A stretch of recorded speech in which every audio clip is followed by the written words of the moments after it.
Things that we need to show. We're on. We're ready. We're ready? Yeah, we're on. Okay, I'd like to call the February 14th, Valentine's Day meeting of the Glendale City Council to order. Roll call, please.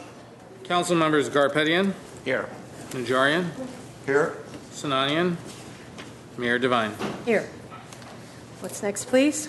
Next is a flag salute led by Councilmember Garpetian, followed by the invocation. Thank you. Please join me in saluting the flag of our great nation.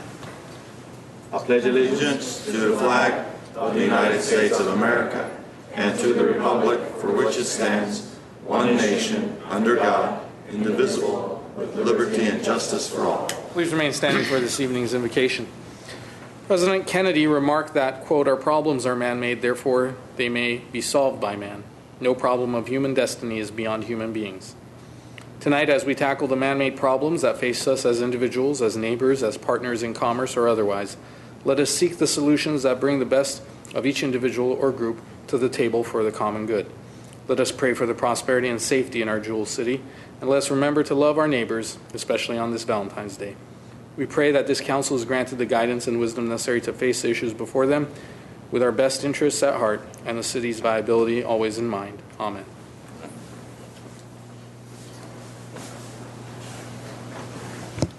And let the minutes show that Councilmember Sinanian is here. Next item, please. Next item is the presentation and the report of the clerk. The agenda for the February 14, 2017 regular meeting of the Glendale City Council was posted on Friday, February 10th, 2017 on the bulletin board outside City Hall. Next item under presentation and appointments at 3A is agenda previews for the meetings of Tuesday, February 21st, 2017. And Madam Mayor and Council, the regular Housing Authority and City Council meetings for February 21st, 2017 have been canceled. The next regular meetings will take place on February 28th, 2017. Those individuals wishing to see the agenda for that meeting may do so by going to glendaleca.gov. Thank you. And the next item? Consent items including minutes.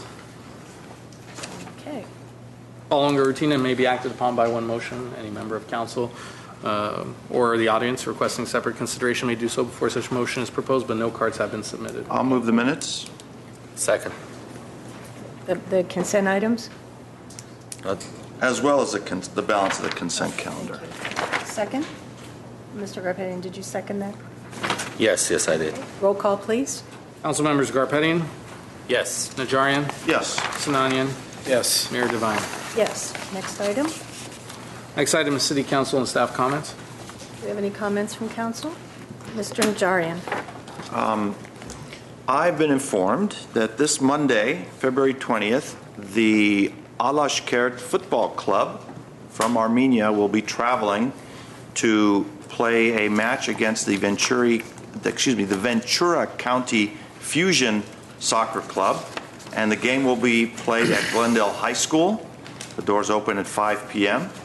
The game starts at 6:30, and to purchase tickets, you may go to ticketfly.com.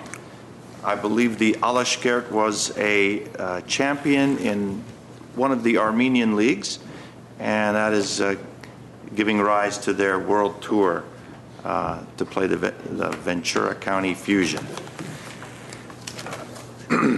Madam Mayor, the next thing I'd just like to raise to everyone's attention is there's been a development on the 710 tunnel issue. Just last week, Assembly Member Christopher Holden, who represents Pasadena, South Pass, and Alhambra, brought forth a bill on the Assembly floor which would require a working group to be created from amongst the three cities of Pasadena, South Pass, and Alhambra, as well as members of the State Assembly and State Senate, to determine a more feasible route and more feasible mode for that transportation corridor, and it specifically excludes the selection of a tunnel, which is obviously good news for us. Glendale has supported alternative modes to serve that corridor. I don't want to call it a gap because that in itself is a misnomer. This is just the kickoff of the bill. It's going to wind its way through the Assembly and then the Senate. and we'll see what kind of traction it's going to get. But it is significant in the sense that Christopher Holden was one of the most strident supporters of the tunnel until just very recently when he saw the light for alternative transportation. And that is good news for us. Thank you, Madam Mayor. You're welcome. Anyone else? Certainly, just a short Councilmember comment. Sinanian? Today in the morning, I was sworn in as the newest member of the Metropolitan Water District for Southern California, and I'm very excited about it. I'm excited about representing Glendale on that important regional board, and I want to thank my colleagues for appointing me to that board. Congratulations. Congratulations. Yes, Madam Mayor. I'd like to ask staff to do a thorough research and bring a report back on MS4 permits and the issues that it's revolving MS4 permits. MS4 permit is the stormwater management program that is basically a state law related to California's issuance of permits under its National Pollutant Discharge Elimination System. And this puts tens of millions of dollars of burden on every community on an annual basis. And I believe there was a case law, it was challenged, and there's a case law and a decision made by a judge. And basically what the decision said was if the state's mandate is higher than the federal government's mandate, then the cities can get reimbursed for the fees that they're paying or the cost of to comply with MS4 permits. So if that's the case, I think we need to look into it, especially nowadays. We need every dollar we can spare and bring a report back as to what can we do to maybe get reimbursed for the projects that we've done. And I think the project that we did on Harvard Avenue, is that part of it? Yeah. So that was a huge project. I mean, everybody was asking me, what is it that you're doing? And I said it's an MS4 permit project. So maybe we can bring a report back and let the community know what is it all about. The second item is, Nestle was on the news, and a lot of people were asking why are they leaving and why aren't they staying? And there were so many different reasons, although their corporation's headquarters was here. But so many food manufacturing or food packing businesses have left California in the last few years, and two are in the process of leaving. And the biggest issue was the cost of electricity. Heinz Ketchup, that everybody is well aware of, left in 2016 to Iowa because Iowa's cost of electricity was 79% lower than Ohio. Iowa and Ohio, 79% less than California's cost. And the list goes on and on. Dean Foods closed its friendly ice cream plant in 2016 because of 90% cost difference between Utah and California. And Mary's Gone Crackers Company will leave pretty soon from Chico, which the cost difference is 104% in electricity cost. And also Proportion Foods LLC will leave Los Angeles to Round Rock near Austin because of the cost difference of 32%. So one of the reasons they left was the over-regulations and the high cost of electricity and doing business in California. And I think that's what our legislators in state level need to pay attention to so we can keep these businesses here and we keep the jobs here. We can't increase employment or create jobs when we're not really a business-friendly environment. I think we need to look into that as well. Thank you, Madam Mayor. Okay, thank you. I have two cards for public comments. Greg Assatorian, did you want to comment on the football? Good evening, ladies and gentlemen. Since it is Valentine's Day today, I want to take advantage of the opportunity and spread the love about the beautiful game. Soccer, the #1 sport worldwide. Many of you had the opportunity to watch Barcelona play Paris Saint-Germain in Champions League play today. Well, guess what? Next Monday, while we celebrate President's Day, you will have an opportunity to watch professional soccer in our great city of Glendale, right in our backyard at Glendale High School. As Alashkert FC, as Councilmember Najarian stated, Armenian Premier League champions, will be visiting California for a series of exhibition matches. This Saturday, they will take on LA Galaxy in Santa Barbara. Next week, they play Major League Soccer side Real Salt Lake. But thanks to Rambert Shergill, Ventura County's general manager, and Miss Sylvia, who helped Alashkert get here, local fans in our community will get an opportunity to watch professional soccer at Glendale High School. It's an intriguing matchup. Alashkert are the Armenian champions that participated in Champions League play this year. They'll take on the local side, Ventura County Fusion, which, oddly enough, has great connections to Glendale. They have helped several Glendale residents become professional soccer players, and some of them, including current Glendale High School coach Arthur Agassian and director of nonprofit Glendale FC Soccer Club. He will be playing as a guest player for the Fusion. So we're in store for an exciting soccer match, and I would like to invite all of you to attend this match and take advantage of professional soccer in our backyard. Back to you, Mayor. Thank you. Greg, can you tell us what time the game is? And tickets are available at the stadium, I suppose? Correct. Tickets will be available at the stadium. They're also available online on ticketfly.com or the ticket delivery service. The game will kick off at 6:30 p.m. The gates will open at 5 p.m. It'll be a fun, family-filled atmosphere. Our local Glendale FC Youth Club players will be playing at halftime and participating in all activities. So it should be a fun night of sports during the holiday evening. Great. Thank you very much. Thank you. Thank you. Back to you. Evelyn Horrigan.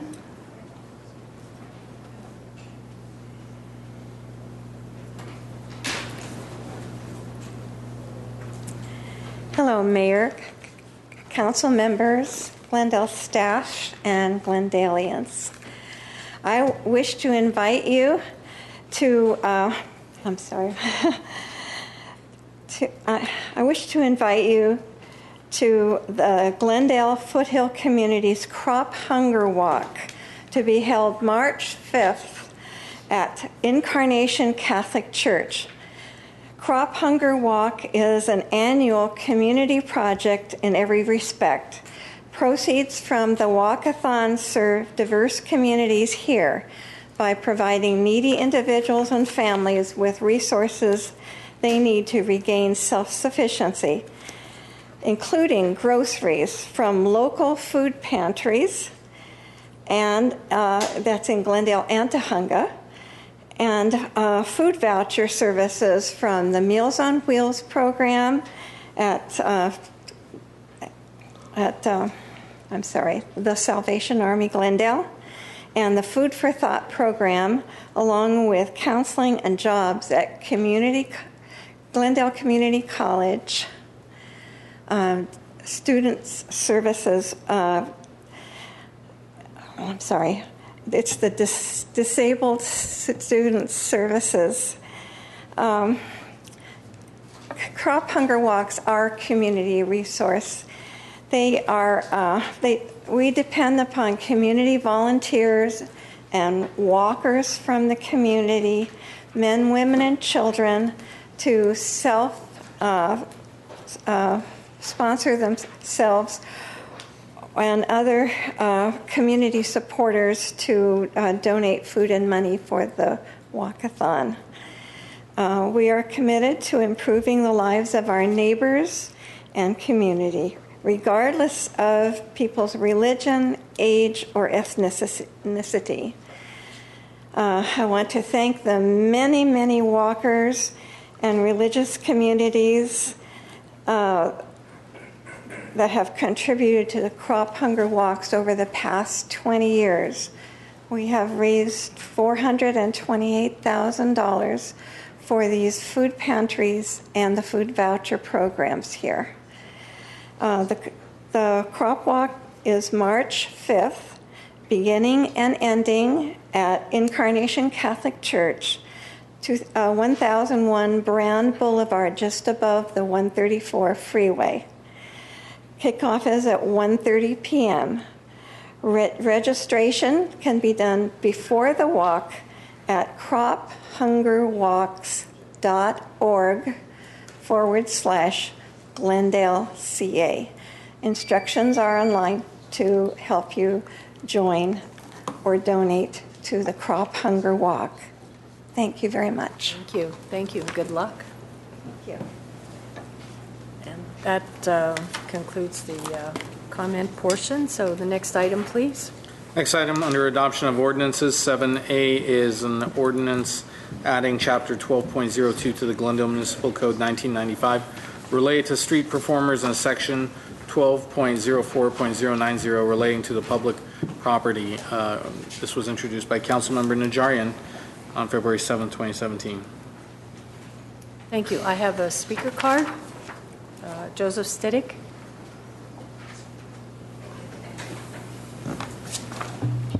Good evening, Mayor, council members, and city staff. We're back again. I just had a quick conversation with Attorney Van Muyden regarding our request. Our request is really simple, and it relates to page 2 of the ordinance, section 1202-030. It's item number 3. We were asking for a 15-foot clearance from the front of a business. We just felt that 10 feet, we polled some of our tenants and owners on Brand, and they just felt if you had an activity going on and it was within 10 feet of the front door of a business, that would be a little crowded. Now, Ms. Van Muyden was kind enough just to indicate to me that she kind of felt that this was a pilot program and that they would come back and reconsider distances as it affected people based on information from the PD, from our organization, and from any other group. So that was the request, that you consider 15 feet rather than 10. I know it's only 5 feet, but if you look at that distance, I laser measured it this evening. That's from the chair to the wall is 10 feet. If you can envision having 4 or 5 people stacked up, it could get pretty crowded around the front of a business.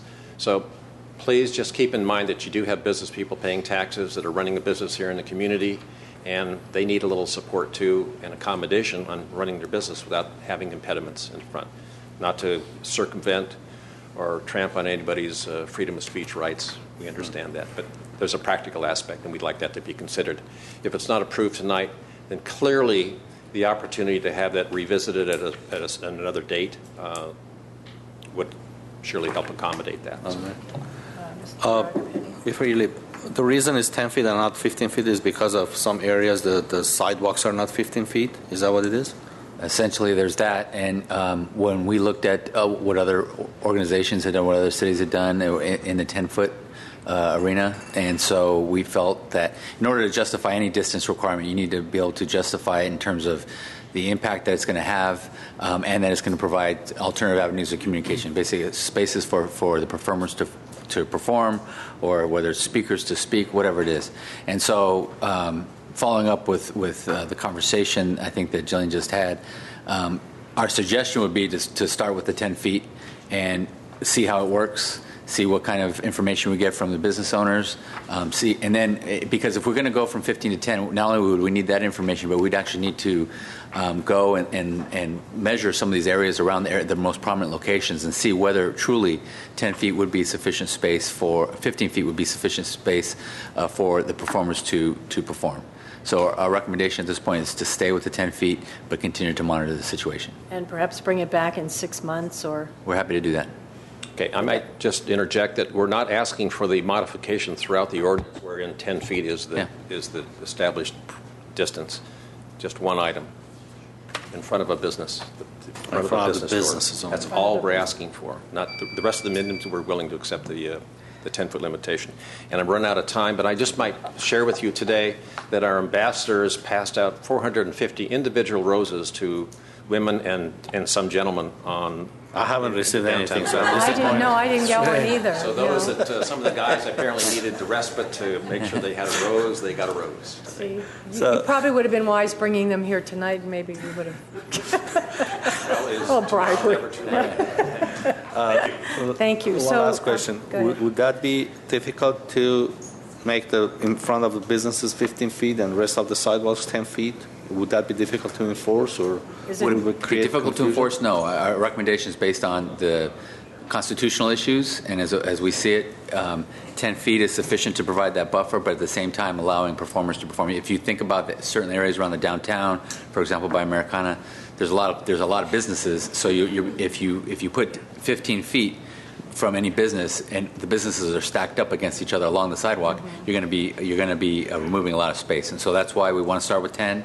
And if the council wants us to bring it back, then we can bring it back after 6 months after we've monitored it, and then if the council's desire is to look at it, then we would look at, well, how much space would truly get knocked out if you were to do 15 feet.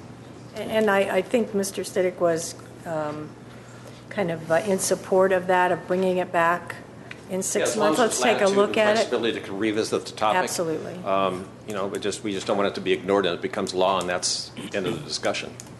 We'll put that into the... So can we get a report maybe in 3 months and in 6 months, so we can revisit the issue in 6 months? Let's do 6 months. Terrific, thank you. Okay, you're welcome. You're welcome. Do I have a motion on the ordinance, the resolution? Yeah, ordinance? Ordinance. Are we just moving the ordinance, or we're making a decision? No, we're voting on it. We're voting. We're voting on it? I'll move the item. Second? Do you want to talk about it? Mr. Najjar? No, since I was the one who introduced it. Yeah, he did usually we have introduce Oh, so you. But that's I'm okay. sorry, You'll go learn. ahead. You'll learn after No. a few years. But I will defer to your enthusiasm. Okay, so we have a motion and a Who's second. No, I'm gonna Who's wait on for first? Mr. Yeah. Who's on first? I'm I not don't going to know. second, so go ahead, Mr. Council members Garpetian, Yes. Najarian, Yes. Sinanian, Yes. Mayor Devine. Yes. Thank you. Thank you. Next item. Under action items at 8A is General Manager of GWP regarding imposition of Phase 2 water conservation drought rate.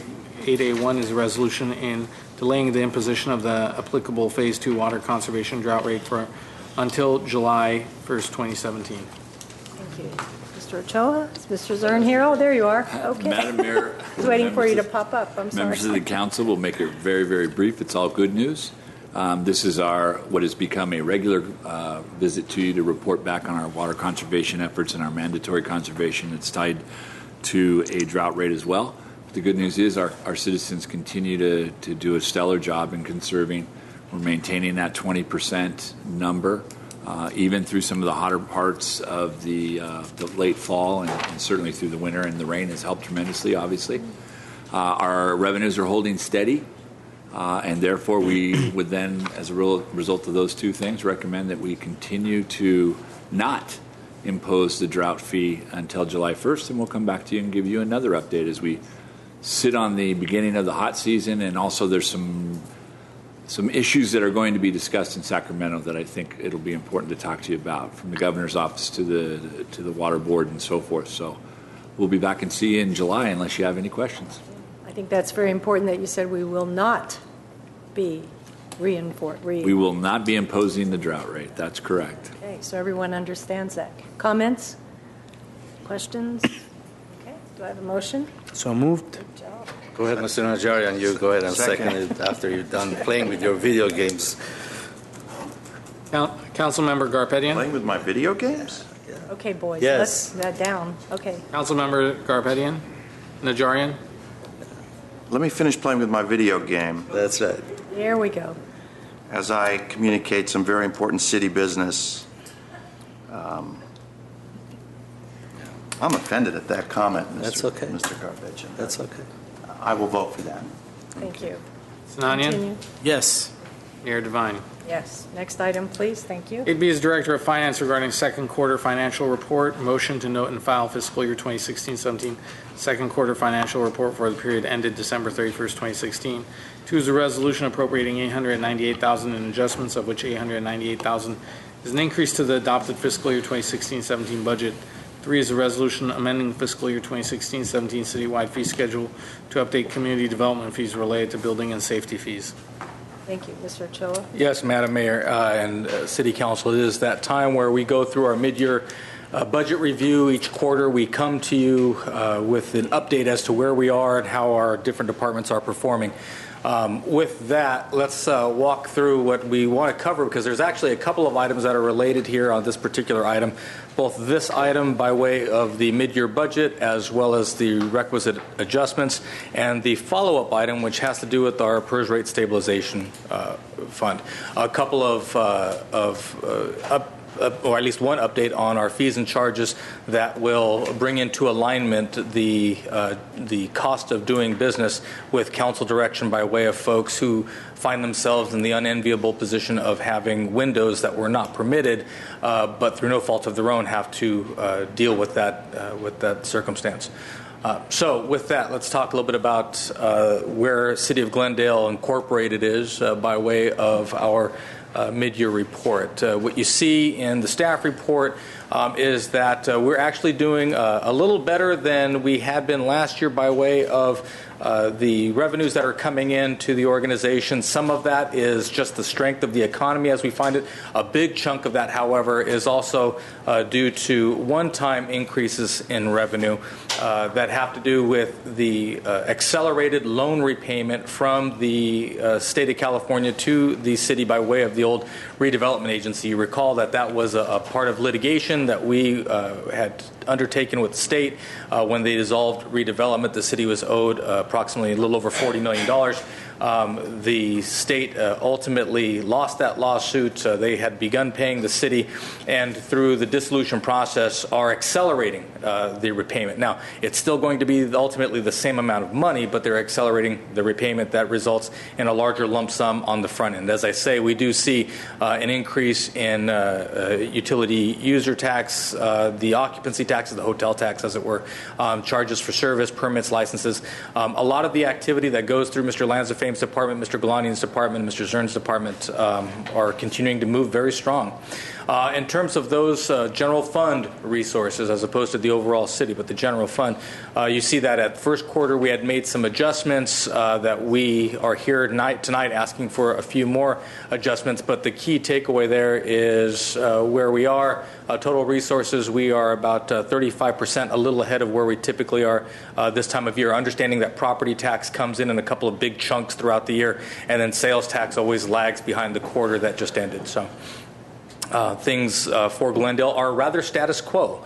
All of our departments on the other side of the ledger are tracking by way of expenditures. So everyone should be close to 50%. Everyone is generally close to 50%. Fire is a little bit over, but that largely has to do with the number of mutual aid strike teams that our folks have been on and that we get reimbursed for. The other big blip that you'll see on the revenue side ties back to that loan repayment back to the redevelopment agency, and is represented in the form of a transfer that moves from the general fund to the low-income housing fund for the creation of affordable housing. As you know, all of the monies that we get back vis-a-vis redevelopment, 20% of those dollars end up going back towards affordable housing. They have to be spent in that arena.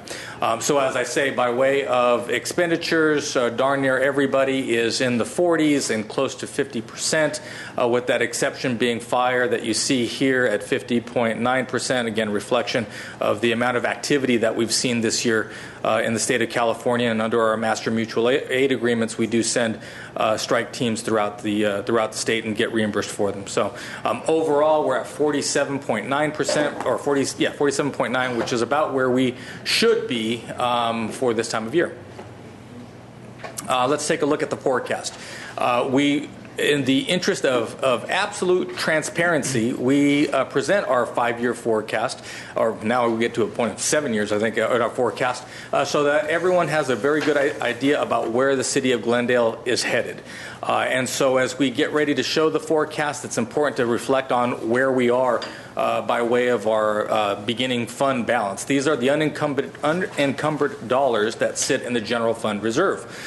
We had begun here in 7/1/16 at the beginning of this fiscal year with almost $81 million, about 41% of our of the general fund budget. 41.5% of the general fund budget, they're unencumbered as reserve. We had, as part of this budget, the end of the last fiscal year's budget, had begun discussing this idea with City Council, and then in the first quarter of this current fiscal year, talked about the creation of the PERS Rate Stabilization Fund, by utilizing one-time monies from last fiscal year, the so-called triple flip true-up, monies that accrued back to the city of Glendale, but which were not recurring, and we would be foolhardy to take those dollars and dial them into ongoing services and ongoing liabilities. So the idea that we have one-time monies, put it away for that rainy day that we know will come, and try to make that money work for us. So if we were able to back out that $10.8 million there, you see that the beginning fund balance, as we have it established for 7/1/16, as revised, actually takes us to about 36%, which exceeds not only the policy that the City Council has of 30%, but even the aggressive target of 35% in reserve. What you have is the original adopted resources at almost $194 million. We did have some revenue adjustments that we're talking about to the tune of $14.5 million, almost $14.6, which gets you to the total resources for the general fund of a little over $208 million. In terms of appropriations, we had come back to the City Council for general fund adjustments at the first quarter mark and talked about budget carryovers. These are items or projects that had been funded but not yet completed. And so there is a project, there is an account, there is an obligation. The money has just not been spent. And so we had moved another $4 million. We had reserved, if you will, that $4 million in the current fiscal year budget for the general fund. You see the 20% transfer from the general fund to the low-mod housing fund by way of the repayment of the redevelopment loan. The council also allowed us to approve almost nearly $1.4 million for the Firefighter Recruit Academy. That academy class is graduated. We have a new crop of firefighters and paramedics moving into GFD now, and I have to tell you, I am extraordinarily proud of the effort that Chief Fish and his team have put together by furthering our goals to have the department reflect the character and demographic of this community, and perhaps more than any other class that we've seen, certainly since I've been here in the 5 years, but even as far as I'm told from the vets in the fire department and certainly from the management services staff, this is by far the most diverse class by way of all ethnicities and genders. So kudos to GFD. The council also approved some funding for the Continuum of Care, our homeless services, and some money for military banner program. That was all at first quarter. For the those are one-time expenditures. The recurring expenditures deal with the contract that was approved by council relating to the GPOA and sworn managers, and those MOUs are reflected here at $1.66 million.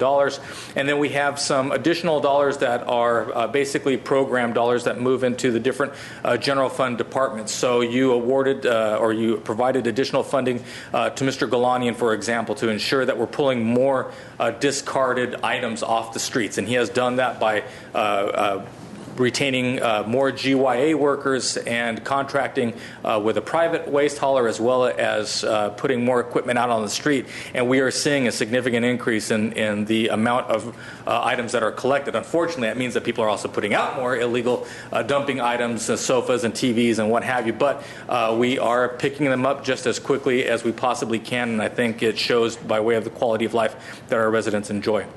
A few other items that are there having to do with community outreach and what have you, but relatively small dollars overall. The overall revised budget, thus, is $205.87 million. As opposed to the unrevised 193? When we originally adopted, that's correct, sir. So when you look at the projected surplus at mid-year, we're able to straight line out our costs, take an inventory as to what expenditures will be encumbered and which funds will be exhausted. You'll recall that we had adopted the budget with a deficit of $1 million. It's a deficit, but at the same time, it's a deficit of well less than 1% of the overall general fund budget. I'm pleased and proud to report to you that instead of a $1 million deficit as we adopted, we are expecting to end the year with a $2.47 million surplus. At the same time, accounting for carryovers that are always part of our budget in an organization as large and as complex as this, we would actually have about $7.47 million as a surplus at the end of the current fiscal year. That's what we're anticipating. But again, $5 million of that would be carryover for projects that the council has already budgeted for. So it's not true surplus. The 2.47 would be true surplus. Cash on hand would be the $5 million is carryover. But you still have that authority. Those are dollars that you can program. But we would hope and expect that you would follow through on those carryover items because you've already approved them once.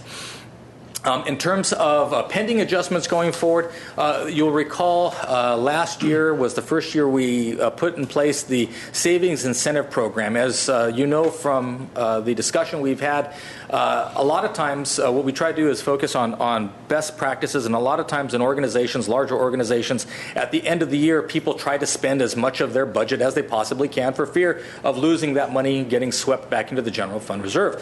What we did a couple of years ago, Council allowed us to move forward with was this Savings Incentive Program. So to the extent that departments did have a surplus, and general fund departments had a surplus, those departments could keep up to $50,000 of that surplus, which admittedly is not a large amount of money, but it is an opportunity for those general fund departments to hold on to that $50,000. They can roll it over for a maximum of 2 years, so $100,000, and they can spend it on non-personnel items that are important, are priorities to that department. So it could be training, it could be education, it could be small capital, desks, furniture, things like that don't make their way into the budget that ultimately get cut out. So the idea is you share those savings with the departments, but they have to generate savings in the first place, or else they don't get anything. And as I say, after 2 years, any unspent amounts get swept. So anyone looking to accumulate a war chest of savings incentives doesn't get that opportunity. These are items that ultimately have to pass muster with our management services office, and again, are non-personnel. When we talk about some of the ongoing projects, the Green Street project that was referenced earlier by Mr. Garpetian, we knew that as that project, a lot of that being, I believe, grant funded under Prop 84, would have some ongoing expense by way of utilities, water and power. And so we're asking for about $16,000 both for the Paseo in Central Park as well as Green Street's project. We expect to have the Green Streets project up and running, and then as we move forward with the completion of Central Park, or rather the library rehabilitation, we expect to incur some, as you can see, very small amounts for utilities. And so those would get programmed. You'll see them here this year, and later, if they're approved, would basically just get rolled into the respective departmental budgets. So the total pending for general fund additions in the mid-year budget is $416,000. Understand, this is the general fund item. There's another $400,000 and change from non-general fund departments. Thus, what you are left with is $77 million in your general fund reserve, about 30, almost 40% of your percent of budget. And so one of the things that we are recommending to you here, similar as we were teeing up this shot last time we were in front of you, is to take $13.2 million, again, one-time money is the large portion of which is the redevelopment, accelerated redevelopment loan repayment, and put that into a trust fund that can be tapped for PERS costs going forward. And we'll talk about that in just a little bit. Sorry, so that money would come from where? The $13 million? The $13 million, the $9.5 million of it comes from the accelerated loan repayment. The rest would come from general fund reserve. So one of the actions that we'll be asking you for by way of the establishment of the PERS rate stabilization fund is to reduce the reserve amount from 30 down to 20, and we'll show you what that looks like.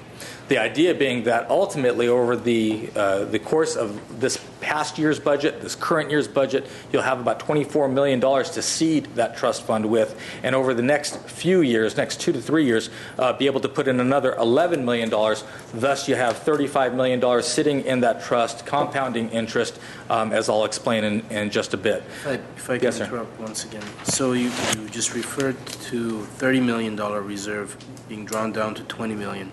20%. 20%. Yes. 30% being. So we're still talking about the $77 million reserve, right? This is your general fund reserve today, correct? And that'll leave you at 63.88, Oh yeah, there you go. Okay. which is at that point almost 33%, still above your policy, but not yet at your target.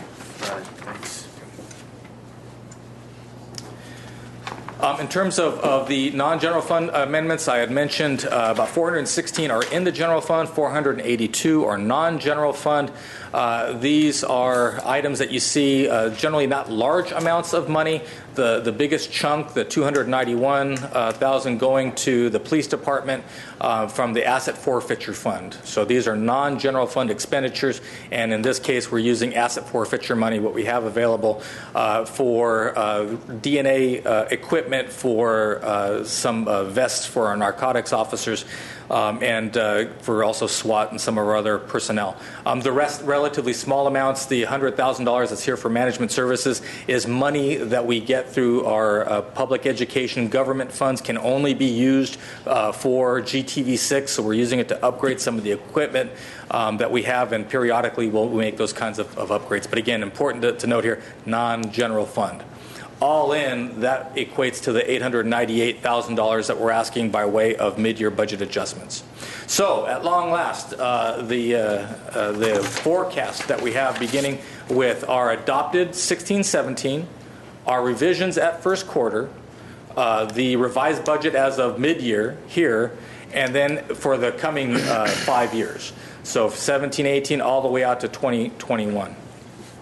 The big issue here, as we have called out repeatedly over the last few years, is our PERS cost. And again, this is general fund only. So you see in the general fund, it's 28.7 in the current year. That's how we adopted the budget.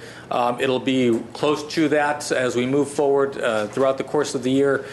We look at 33.2. And a big takeaway is that by fiscal year 21-22, that number is 49.3. Now, we do get some relief because our employees share in the cost of their own employment to a degree that far surpasses most every city in the entire state of California. You see that we're able to offset to the tune of $3.3 million the actual PERS cost. So the takeaway line is the net PERS, 25.4, and yes, it is still quite high at 45.7, but again, it's a reflection of our ability to manage costs going forward.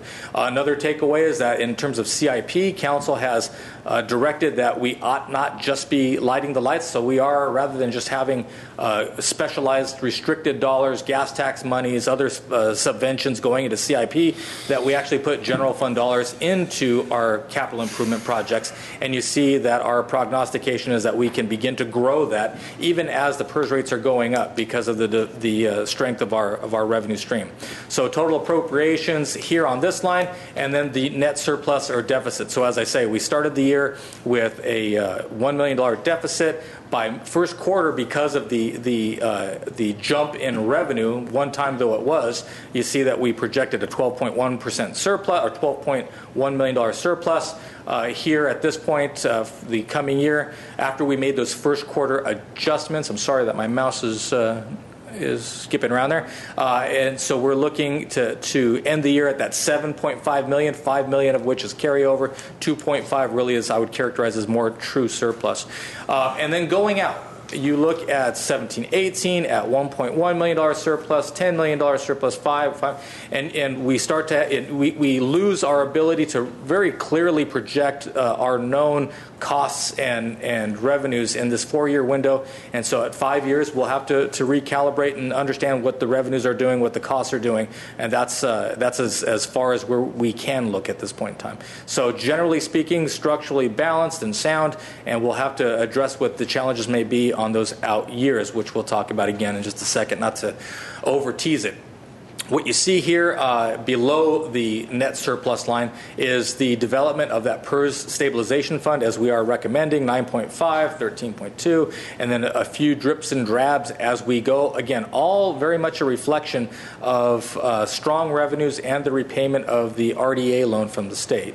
So we're trying to make that money work best for us. You have the adjustments that we've talked about, and here you see the adjustments for the general fund, that $416,000 reflected here.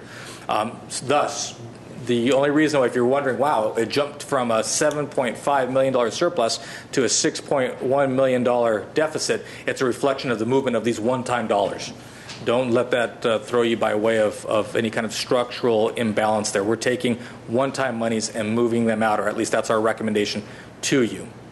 One of the items that has to be discussed is that the city, in its litigation regarding the general fund transfer, was found that our accounting practices are not consistent with the charter by way of the calculation of the general fund transfer, as we have argued and continue to argue. The inconsistency between the language of the general fund transfer and the Byzantine machinations of moving money from one account to another account to another account really are inconsistent with generally accepted accounting principles. Thus, we keep, at the end of the day, and as we've said before, two sets of books. We keep a set of books for GAAP, because we have to, that we are required to comply with generally accepted accounting principles.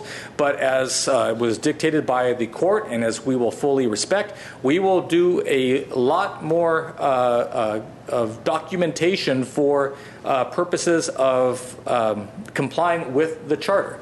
This charter was voted on by the voters twice in the 1940s, and relying upon accounting procedures that simply are totally out of date. But we will go ahead and continue to comply with them, as well as GAAP, because at the end of the day, we have to. We also will we have already accrued this, but we need a resolution from you tonight to move $1.7 million from the general fund. The actual cash is still there. We've accrued the liability back to the Waterworks Fund, but we need to move the cash. And so it's $1.7 million from the general fund back to the Waterworks Revenue Fund. What that represents is the lawsuit focused on as they tried to claw back monies that were paid from the water transfer, that was then the water transfer to the general fund. They focused on the last 5 months of fiscal year 10-11 from February through June. The amount of that portion of the transfer, you may recall, we had transferred, as was mandated by the charter, ironically enough, we transferred money from electric and from water in the wake of Prop 218, Prop 26, and other court cases that gave clarity on this matter. In 2010-11, we ceased. So that was the last year, at the conclusion of 2010-11, that we would transfer water. So 11-12, no transfer of water revenues.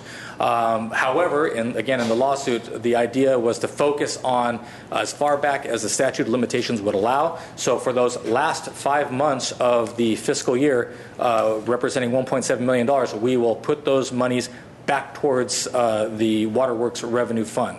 But all that is reflected, as I said, we've already accrued that. So the reserve, or rather the forecast I just showed you, already reflects this dynamic. This resolution here would actually just move the cash out of the general fund reserve. As I mentioned earlier, we have one fee update as it's come to council. I know that it's something that just was missed, and you have our apologies for that.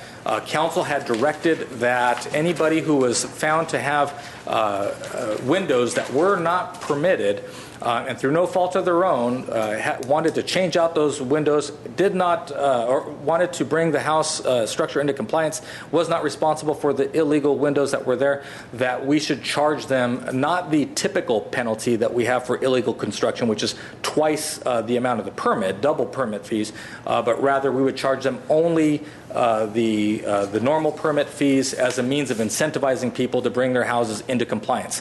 We have this on the planning side. We did not have this on the building safety side, and so we're looking for your blessing for the resolution that would make this amendment to our fee schedule so that we have continuity between the planning fees and the building safety fees. Again, planning fees, we made that adjustment as part of the council direction, but it just by an oversight, we didn't do it here on building safety, and we are looking to rectify that to the benefit of those folks who are wanting to bring their homes into compliance. we try to show you, again, in the interest of full transparency, so you know how we keep score by way of the health and viability of this organization. So we try to match up a lot of our statistical information and document it over time. And so it's things as basic as looking at our population and looking at the employees, the FTE per population, looking at the budget and the budget per capita. And so what I think you see here in these areas is a lot of stability in terms of our full-time employees. You'll recall that as recently as 2008, we had 2,000 employees. In 2011 and into 2012, we had 1,843 employees. We have held steady in this below 1,600 number of FTE count. To the great credit of our employees across all of our departments, we are serving a lot of our constituents and your constituents, our residents and customers, with the same high level of service, utilizing technology, utilizing the ability to have more folks making decisions at the lowest possible level, knowing we still have a ways to go, but I think we're making and holding our own and making good progress in that area. So as I say, we look at these types of numbers just to see how we track. We also look at how we spend dollars. And you see that there's a lot of continuity in terms of the public safety percentage of our budget, total budget, that goes towards public safety, 17.7. Utilities and transit projects, public works, you see a small dip there. That's a reflection of the projects that have been completed as we take on new projects. The biggest notable jump here really is a reflection of this council's policy directive, and that's here in quality of life. The significant increase in dollar amount, and to some degree even percentage, but certainly the dollar amount is a reflection of the programming of the development impact fees that were pursuant to City Council's strategic plan that you adopted last year. And those dollars now are being spent out in the community. I believe Mr. Golanian and Mr. Bulanikian are just days away, if not weeks away, from a shade structure in Maple Park and a bathroom in Wilson Mini Park. So we are moving forward as we go.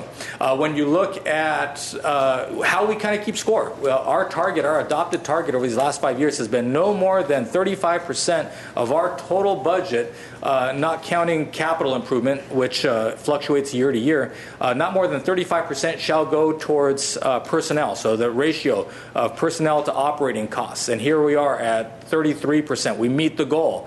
On the flip side, here our target is 75% for the general fund. We're at 77.1. We have driven that number down over the last several years, and we seem just to be stuck here at 77. We, at the end of the day, still have the obligations primarily in our public safety departments, and I'm beginning to think that it'll be difficult to drop this number much further. However, we will continue with that endeavor. So the idea here is we're trying to get to 75%, the idea being that we aren't just making payroll. We aren't just lighting the lights by way of our general fund operations. To the extent that you'll see those healthy cities are those that operate well below that 85% threshold, and here we are in the 70s. I think we have a lot to be proud of, but we still have work to do. Again, you look at the number of employees that we have, the employee count going back to 13-14, even at 905 down to 866. We continue to drop bodies and still ask them by way of our key performance indicators and department strategic goals to deliver the same high level of service. We also want to remain very trim and efficient, and so when you look at our ratios from management to non-management, management, supervisor, technical professional, and general employees, both in terms of the number of employees as well as the amount of salary that is paid, the compensation that is paid, salary compensation that is paid, you see that we are still well below our target of 25% of management to non-management. That's in the general fund. When you look citywide, the numbers are even better, and we, again, are very proud of that. But it does mean that we are constantly on the lookout, trying to make sure that we have an adequate span of control. The horror stories that you hear from other cities in LA County and beyond, where there are stories of mismanagement, a lot of times go towards this notion of having too great a span of control and not having enough eyes on the process that is protecting the public's money. So we are doing the job there. Let's jump over and talk about PERS rate stabilization fund. So We have shown you this slide in the past, and we do it just by way of context. In the 1980s, you saw that the safety rate, basically police, sworn fire, and then the miscellaneous rate, everybody other than sworn police, sworn fire, were at 32.5 and 20% respectively. And so we had been in that territory before. Now, as we get to 15, 16, and 16, 17, we're crossing over into uncharted territories. A confluence of the promises that were made as part of the 3% at 50 and the ability to go to as high, I believe, as 2.7 at 55, as well as some of the other bells and whistles that PERS had offered employers back in this golden age of the 1990s and the 99-2000 year. And that is a seminal event because the word was that if you approve this, you will not have to pay for it ultimately. And so people who had been working under the old system, 2 at 60, and other formulas that were in place, were able to realize a higher benefit overnight without actually having contributed into those systems. It was so good that in 99-2000, we actually had a pension holiday. We didn't have to put money towards PERS because, as you recall from the dot-com era, when everything was www.something, that the new economy knew no bounds, and what went up didn't necessarily have to come down. It is somewhat tragic and ironic that I don't believe any member of this council voted for those particular pension contracts, but you are having to reconcile with them nonetheless, as are we. So we take stock of where we are and how we got there, and now understand that you have to move forward. It's one thing to carp about a problem, it's another to actually contribute something meaningful and relevant to the discussion. So PERS, in its infinite wisdom, is saying, well, you member agencies, have to come to reckon with your unfunded actuarial liability, which is a mouthful, believe you me. It is the UAL. This is the amount of money that is unfunded, but as a benefit exists in the system. This basically is the amount of our past sins as a system. For every member agency of PERS and every member agency of a system, self-funded or otherwise, that made similar promises and is somewhere less than 100% funded by way of their pension promise. So you have the normal cost, which looks at it for safety, a very reasonable 18.8 and 8.3 for miscellaneous. However, PERS now has said we are going to layer on your UAL, and you can, however you choose, but the most practical way to do it is translate that into a percentage for your calculation of personnel cost. The net result is here. 45.03% in 17-18 and 26.57 for miscellaneous, jumping all the way, climbing to 64.33, 41.64 respectively for safety and miscellaneous. This is what's coming down the pike. This is what we can see and what we know. And we can see what the citywide, not just general fund, but citywide costs, what that looks to us. So let's start. We do our best to do a comparative analysis to understand, okay, where are we in the marketplace? How does this best, what is our best way to move forward? So again, here you see the safety rate, the miscellaneous rate. We see what the general fund gross cost is, and we see what the cost is net of cost share. Again, I cannot emphasize enough the benefit that we derive by way of the negotiated agreements with our respective unions, particularly in this case in the general fund, which would be police, fire, and many GMA and GCA employees, what that impact is. This number here is important because this is one of the ways that we do keep score. Our goal is to keep this number as below 20%. So less than 20% of your general fund would go towards PERS. Again, consider that we are a service industry. We do not make widgets. We are in the business of delivering service, which means that we have bodies. Those bodies are compensated. An element of that compensation strategy is, in our case, pension. So we want to make sure that we keep some degree of balance. Well, you see that as this is climbing, it's climbing. Our goal is to slow this climb here again and not cross that 20% threshold. You saw recently a story about one of the cities out in San Gabriel Valley that today, in this environment, is paying nearly 30% of its general fund towards pension. How do they do that? They basically crowd out other services for the residents of their community in order to meet their obligations. We've been able, one, by way of requiring employees to pay the employee share, which is, believe it or not, still rather novel, and that our employees would pay a cost of the employer share for their pension, and by moving towards the two-tier system that we have. But there's still more that we can do. So what we are asking from you is to establish a trust fund, a PERS stabilization trust fund. What we would do is take one-time monies, those monies that are not going to be recurring, that otherwise would not go towards services, or at least if they did go towards services, we would argue that that would be difficult to sustain because that money is not recurring. And so we would take a chunk of those dollars, in this case $24 and ultimately $35 million, put it into the trust fund, have it sit in a moderate risk trust fund that would generate over a period of time, allow it to bake, if you will, and generate better investment returns than what the city treasury is able to realize today. And that's no disrespect to our good friend Mr. Mnuchin. In fact, he's done a yeoman's job of pushing the yield to 1.5% because it had been quite some time since we crossed over 100 basis points. The idea here, however, is that we have more latitude in terms of what the dollars go into in terms of investment, and that we hold them in a trust for a longer period of time.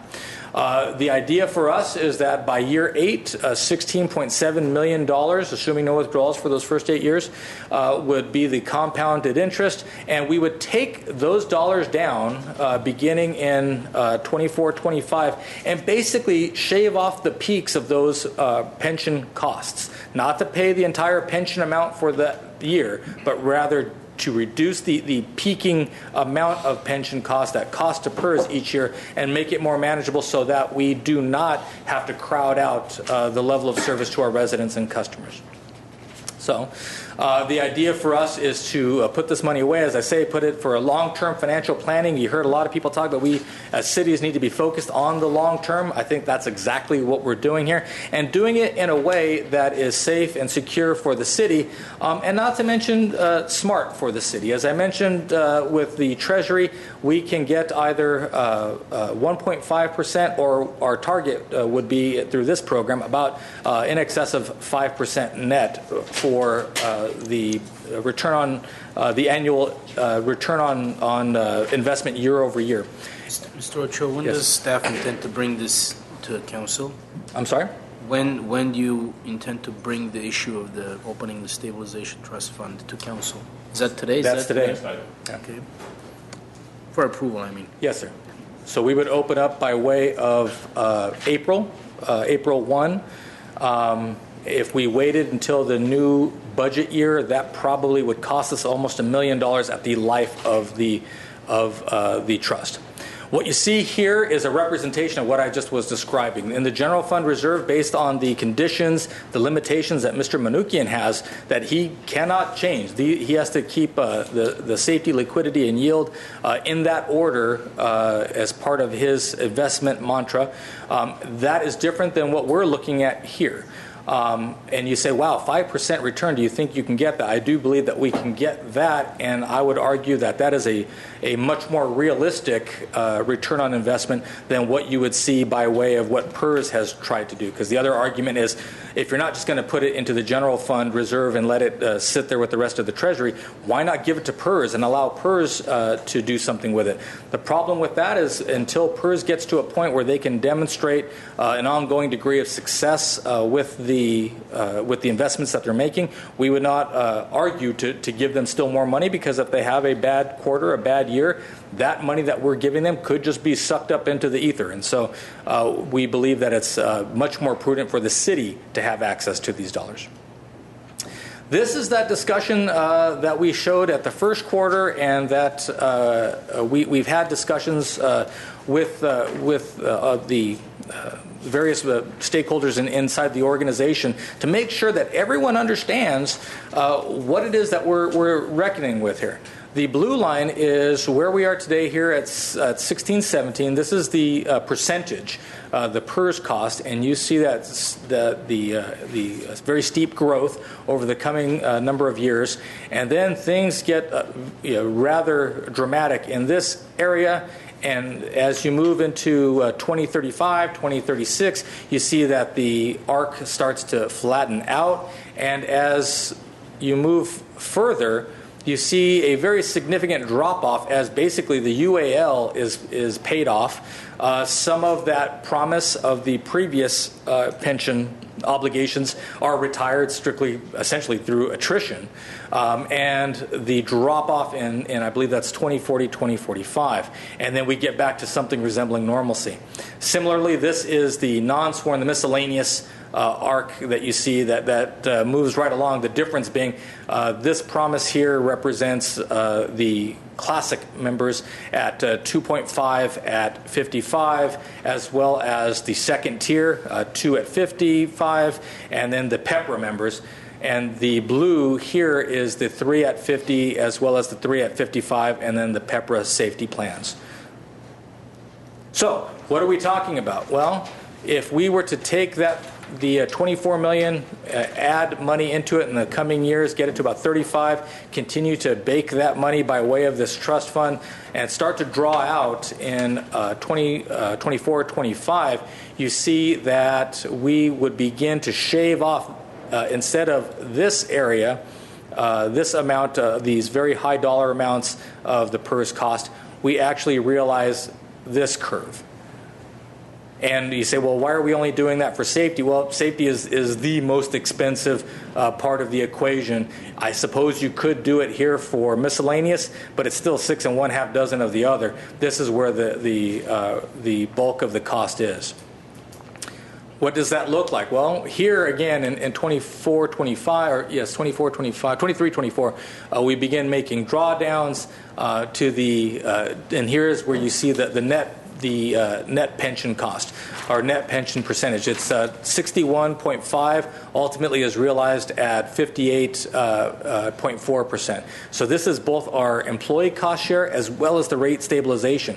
Over the course of the life of the stabilization fund, our $35 million ultimately provides $62 million, $61.5 million worth of dollar benefit to the city. And right about here is where things start to flatten out, as I showed you on that previous curve, and then drop off. So the idea here that you take that money, if you have the discipline to put it away for that rainy day, you let it bake, and then you start to draw it down, and this ensures that we're able to maintain a much more manageable curve in the future. This is the same picture, but just showing it by way of dollar amounts, not percentages. So the safety cost today is at 18. It would have gone to 34, but here, because of the subsidization of the stabilization fund, $34 million. Keeping at that level, tracking as you move up, 39, 40, 43, 46, 49, and ultimately 52. And by this point in time, out here at year 40, 45.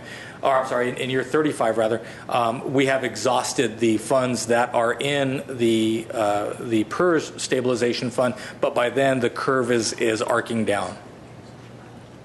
As I mentioned earlier, part of this discussion revolves around the council's willingness to move from a 30% floor in your general fund reserve to 20%. So if we do nothing as of tonight, here's where you are today. Here's your fund balance without the trust fund. And you're riding very high at 43%, 41%, 38%, because all the while those costs are starting to add up by way of the PERS liability, such that by the time you get out here to fiscal year 30-31, you're actually on your own less than 20%. This red line here represents the 20%. And then we start to build back as time goes on and the bulk of that UAL gets paid off. Conversely, what we are recommending to you is to draw this amount down, flat line at 20% as your general fund reserve, and prior to when you would have started to go below 20%, you start to come back here in this upward motion. But I think the real takeaway for you is that if you add this line, this is your general fund reserve, with the assets in the trust, your ability to have resource to protect the city's interest is actually this line. And folks say, well, how can that possibly be if it's a trust fund and you can't break that trust or you face heavy penalties from the IRS and possibly even legal charge? Well, the idea here is the IRS letter that animates the Section 115 trust is that these dollars can be spent only for pension costs and are limited by your annual pension cost each year to PERS. So to the extent that you saw what our pension cost was in the current year, and as we go on into the subsequent years, you would be able, if God forbid something were to happen, natural emergency, something, anything, that you would need to draw down these funds and basically write that check to PERS each year from this reserve.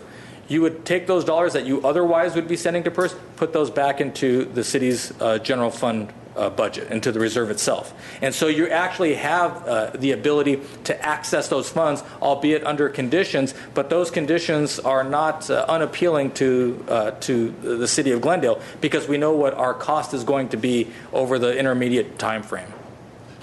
He said, okay, well, we're dropping the reserve level down to 20%. How does that look out in the market? Glendale has been very conservative over the years, and it's served us very well. Here we are, our target is 35, our policy by council policy is 30. If we dropped to 20, we'd be in the same boat as Pasadena, Burbank, other cities like Long Beach, Huntington Beach, you see at 16.7. Other cities here, 15, 25, 10, 11. We are the outlier by way of how conservative we have been.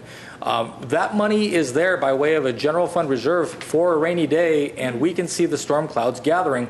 We believe it is in the community's best interest to ensure a stable level of service by way of providing a stable budget. If you do not have fiscal responsibility, it's hard to have anything else. So, if there is unfavorable market conditions, as I referenced, you have the ability to draw those dollars out for your pension costs. The only limitation is that you can only draw down the amount not greater than what you have sent to PERS in previous years. And so as that number is going up, you would effectively be able to drain the entire trust if you needed to in a single year, if at least by 2 years. That allows you to put monies that you would have otherwise spent on pension back into your pocket to do whatever you wanted to do by way of what the community's priorities are. Hopefully that day doesn't come and we can get the maximum utilization of these funds in this prudent long-term financial planning. In terms of what do we expect to get back by way of a rate of return? You could use an internal rate of return. I don't. If you did, you probably would end up at about 4.8, 4.9%, I believe. We're using year over the annual return that you get year over year. We're thinking that that'll get us. We're trying to be as conservative as possible and focus on 5%. The partner that we're looking to work with by way of Highmark funds, the Highmark Capital folks, over the last 10 years, including the Great Recession, they've been able to realize at least 3.8 up to 5.0, and over outside of the Great Recession, their moderate fund has been targeted at 7.5, and they are realizing in excess of 7 gross of fees, and we'll show you that in just a second. Here it is. So the idea here is that PERS, as we have mentioned earlier, really has not done as good a job. Certainly it's been, in the short term, has been a deplorable job. And part of the reason why is they have to achieve a 7.5% return. They just now have agreed to lower this target down to 7 over time. And that's more realistic, and that has been cheered by investment professionals. But member agencies like Glendale are feeling the punch, quite frankly, because that means higher contributions for those member agencies. So they're targeting 7.5, they're realizing 6. Over a 5-year period, it's not nearly as bad, but they still have to demonstrate that they are less akin to somebody doubling down, trying to recoup their losses, than somebody that takes a longer-term view of the health of the overall pension fund. Yes, sir. So although they're moving down their target from 7.5 to 7%, we are obligated by 7.5. That 0.5%. How is it that our obligation goes up? Our obligation goes up because they're going to make less on their investments, so somebody has to make up the difference. That's what I'm saying. It'll add to that UAL, and our cost will go up year over year. So when they go down from 7.5 to 6%, that 1.5% loss we have to recoup that. That's true. True. And that's why we're saying sock the money away. That way you have access to it, you control it, versus giving it to them, because if they have another 0.6% year, the value of that contribution to them really is not realized. What if 2 years later or 5 years later they want to go down to 4%? Is there our contract with them, does it allow them to do this? Because how is it that we are obligated to? It's kind of crazy. I mean, it certainly feels that way today. The charter requires us to be a member of PERS. We are witness to an extraordinary set of circumstances by way of those cities that played very fast and loose with their costs, specifically Vallejo, Stockton, San Bernardino. As I say, Glendale has been extraordinarily careful, has been extraordinarily conservative through the years. So we aren't near that precipice that those cities found themselves at, and which fell over. When they went through bankruptcy, those 3 bankruptcies, the bankruptcy court, while deciding that they could try to void their contracts with PERS, did not require it because of a trilateral arrangement that most assuredly would land everybody in court and really wouldn't solve necessarily the city's problem. Meaning the trilateral agreement being the relationship between PERS and the employee and the employer and PERS. All 3 of those agreements need to be abrogated if you are going to seek real relief. And so it would seem that until and unless the state changes the law, and the state is likely to not change that law until the courts would allow for that, because any change of the law, any change to the current promise would land somebody in court. And so let's say that were to occur. There's a case moving through now with Marin County. If that did get decided in the county's favor and it precipitated a change in the law, by the time that were to be litigated and fully adjudicated, you're probably 5 to 6 years down the line living through these dynamics. So even if that did come to pass, and the city had the ability, and perhaps you would feel that you even had the obligation to change the promise for actives. And I'm not trying to be melodramatic, promise being the term of art. That's that is that pension promise. You're going to change that. You wouldn't realize the benefit of it for some time. So in order to get from here to there, regardless of what your politics might be by way of getting to that point, we would argue that it's best to do something in the interim, this being that something. Because there's also an equal chance that regardless of whatever happens in Marin, the state of California wouldn't change the law. And if the state of California wouldn't change the law, then Glendale on its own could not take unilateral action. And so we are here. Okay. So as I say, the idea here is that they target 7.5. They realize a little over 7. By the time you net out their fees, it's 6.8, I believe, is the number. Again, trying to be very conservative. We're taking the worst case scenario PERS rates. We're taking the least case scenario return. Even if they do return 7.2 or 6.8, our prognostications are predicated on 5% return. And even PERS is getting, over a 5-year average, is exceeding that. What if the city, as I mentioned, what if the city experiences an emergency? You have the ability to tap those funds for pension obligations. And so the trust fund acts in many respects as another layer of reserve for you, because just because the theory is to hold that money in trust for a longer period of time, God forbid if you needed it, you could access it for existing contemporary pension costs, which allow you to drain that reserve. Are there penalties for those withdrawals? For that, no.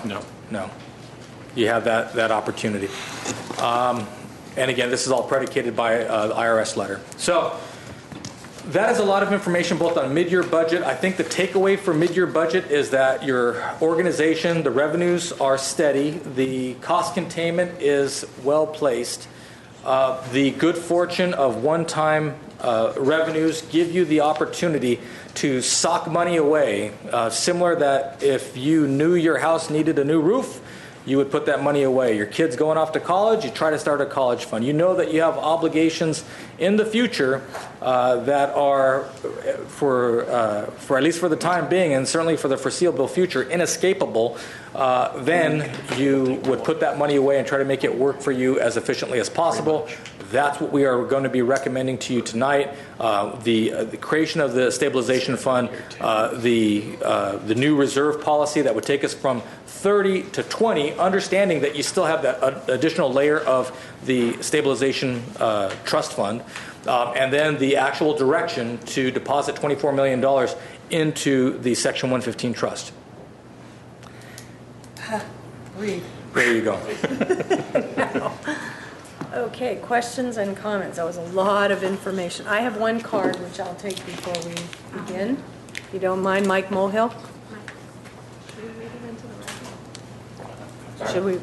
Should we read it into the record now or no? If you want to have the speakers address the pension rate stabilization fund at the same time, you can do that and give them a couple extra minutes for both, or you can take them one at a time. He just wants 8B, so no, I actually have two cards in it, Mayor.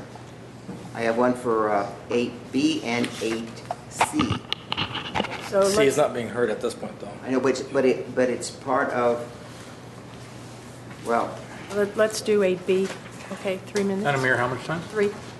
Well, that's the, hang on a second, we got two things. We got the transfer from GWP, excuse me, from general fund back to the GWP. Wait, look at myself.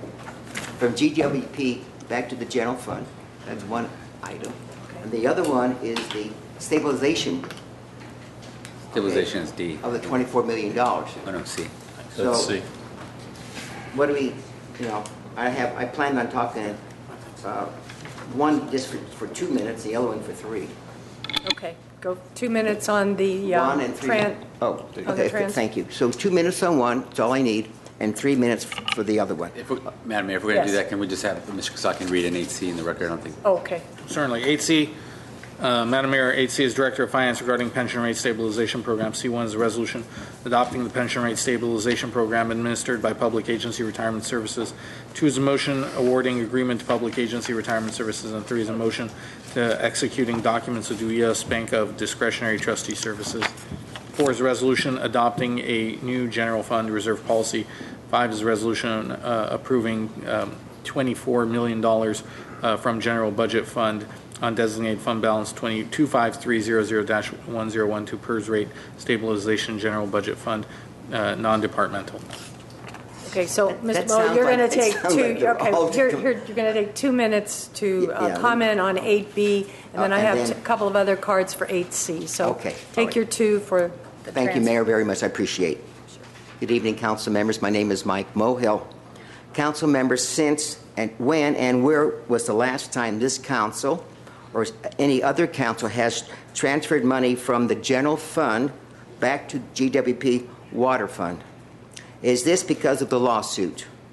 If that is the case, I would like to thank the People's Attorney, Professor Harry Zabos, publicly, since he was instrumental in filing this lawsuit on behalf of Glendale ratepayers.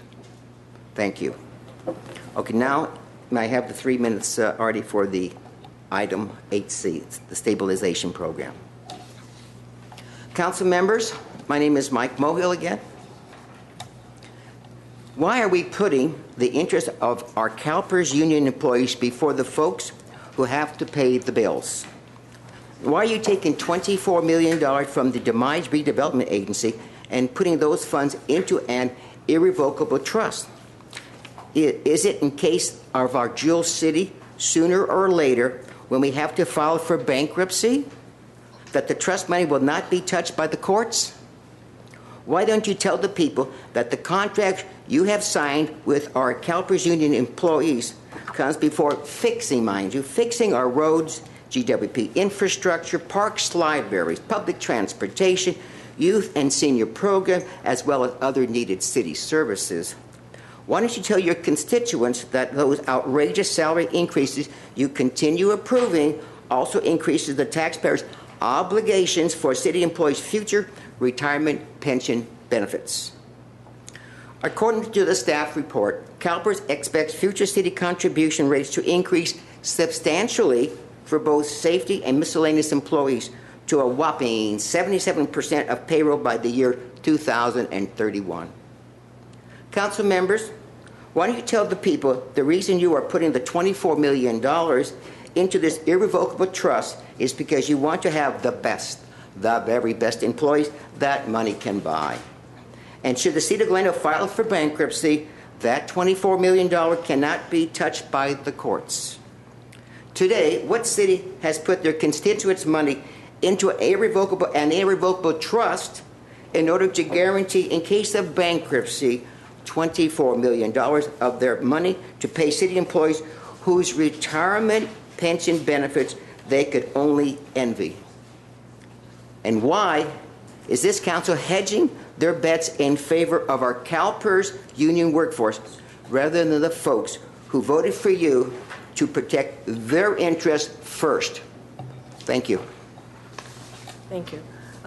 Mr. Cho, first of all, it seems that I've read that many cities are adopting this trust fund. Yes, ma'am. That's actually correct. Faced with the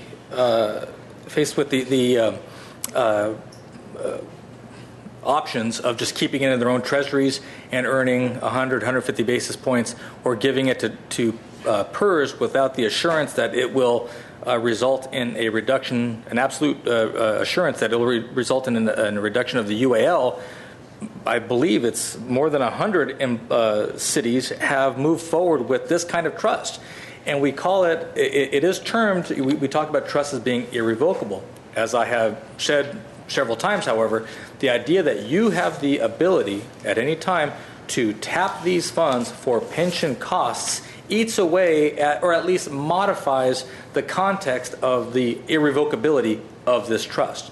To the extent that you would use it to pay pension costs, and the very next year you could do that and thus subsidize yourself, take those monies, put it back into the Treasury, and do any number of other things that you would seek to do as a policymaker. I would also suggest to you that, while I appreciate Mr. Mohill's comments, the idea that you would take one-time monies, non-recurring monies, and dial them into ongoing or recurring services is problematic. I would argue that that's how a number of the cities that he often talks about got themselves into trouble in the first place. The idea here is to be as disciplined as you can, knowing that these are dollars that aren't going to return. They are manna from heaven. And so we take these dollars, put them away, knowing at some point in the future we have the obligation to spend them on the services that all of our 200,000 residents appreciate. Thank you. I'm told 66 cities to be exact. That's more than 200 that have done OPEB and pension trusts. We don't have an obligation for the latter because the City Council already took the step of eliminating that OPEB liability to the extreme degree, 90% of that liability already, which was not easy, but it was done because, once again, fiscal responsibility trumps the short-term gain. Roland Kadikian.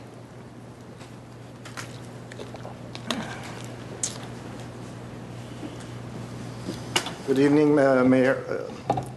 Good evening, Mayor and Council members. My name is Roland Kadikian, and I am here on behalf of the Glendale Coalition for Better Government to urge you against approving the Pension Stabilization Fund.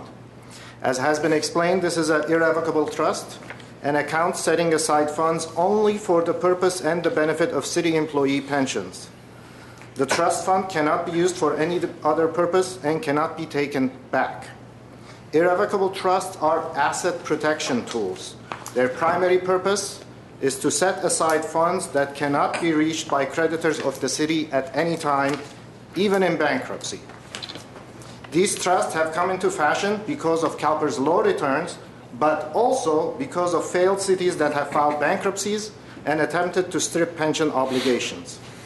At this point, the fate of Glendale is intertwined with the pension obligations to city employees.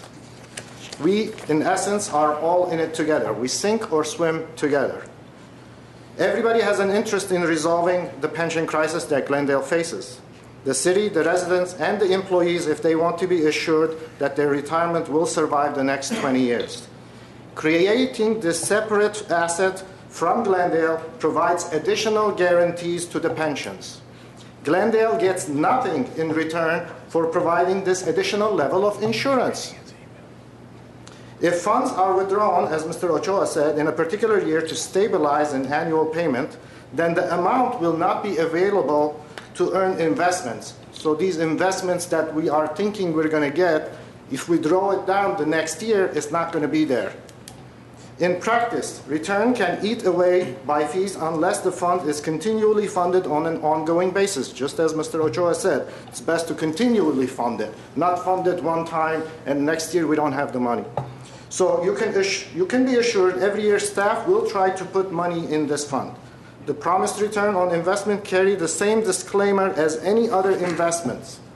Past returns is not guarantee for future results. Plus, we have heard agencies promise returns of 7.5%, but never delivered. How many times are we going to fall for that? There is no rush to adopt this fund. I urge you to not take the recommendation of the staff who happen to be the beneficiary of this fund. Spending the $24 million now is a free giveaway without getting anything from the city employees. Let them contribute to that fund themselves in addition to what they contribute to CalPERS. Please think on the long term. Think who will be paying these pensions in the future. If this is something the city employees would like to have to protect their pensions, maybe we can get all stakeholders together and start a conversation toward a real solution to city pension employees. We always want to be the first in police. We always want to be the first in fire. Why can't we be the first in pension resolution? Thank you. Mr. Ochoa, is this a irrevocable trust fund? It is irrevocable to the extent that you can't take money out of here and go build a park, that you can't take money out of here and go buy more paramedics. However, to the extent that in the coming fiscal year, we anticipate that our net PERS cost in the general fund alone is about $30 million. It is not irrevocable to take the entirety of this case, $24 million, and apply it towards that PERS cost. That is totally lawful under this Section 115 trust. So the idea that it's irrevocable, it is a complex idea. It's irrevocable for some things, but certainly not for pension costs, which is the stated purpose of this. And let's just get that straight. I mean, let's get that straight. The amount that we pay from this irrevocable trust towards the CalPERS pensions is flexible. Yes. So if we wanted to use our general fund, rather than pay into the PERS and build a park or build some other capital improvement and backfill that with the fund that we're talking about, that's entirely doable. Yes. So in a sense, it is a fungible money that can be used for different things, even though it's couched in terms of an irrevocable trust. For purposes of IRS, yes, that's correct, sir. If I may, that part of the whole idea of doing this with an entity outside of PERS is that you do have that flexibility.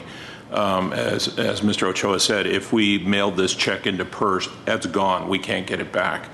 If we set this aside in our own established Section 115 trust, we have that flexibility to draw that down as we see fit, and correspondingly put additional funds in there if they become available. It's up to us to manage that in and out of that fund. So it gives us that flexibility, allowing us to have a moderate rate of return, not as high of a target as PERS, a little bit less, a little bit more conservative, but also make more than we're putting in our treasury, or making more than what we have in our treasury. So it kind of hits both sides of the equation in terms of flexibility and a higher rate of return. And also, I thought I heard you say that we will be putting into the fund on a regular basis. Over the next several years. So that we're years. not drawing down the... That's right. Our goal is in the next few years, if you go back to the chart that we're showing here, is to ramp this up to about $35 million as it's accruing interest here. If we put in $24 million and then add in a few extra dollars here as they are available by way of budget surplus, and be able to put them into that account, and then all the while it's continuing to accrue interest. As we're drawing down dollars here, $1 million to $2 million to $3 million to $4 million, as we're drawing down, the amount that's still in the trust is still accruing interest. That's how you get to a point where you put in 35, and ultimately by the exhaustion of the actual trust itself, you've realized $62 million worth of dollar value to the community, ostensibly. I appreciate the comment from Mr. Kadikian, but I think there's a lot to unpack there to the extent that the statement is you should be thinking long term. Well, this is, in my view, the very different definition of long-term financial planning. I will not be here, at least, God, I hope, come 2045. When those PERS rates fall off by 2035, I will hopefully still having tryouts for the Dodgers in Old Timers Day. But the point being that. But the point being that whoever is sitting in my seat and even whoever's sitting in your seat will look back and say, I'm glad that they did that. Because you have this obligation. You know that this liability exists. If you're going to stay in this business, maybe you're not going to stay in this business. But if you are going to have the services that you have, even if you were going to contract out with the county, you still have to pay off the promise that was made to the folks that were here before you did that contracting out. You still have these obligations. Well, let me ask you a question. Are we projecting that the pension obligations are going to escalate to such a level and there's going to be such disbalance between the revenues that the city's bringing in and those obligations that we will have to? Is this a concession or is this an exception of a fait accompli that we're going to have to dip into our reserve fund to keep up with those obligations?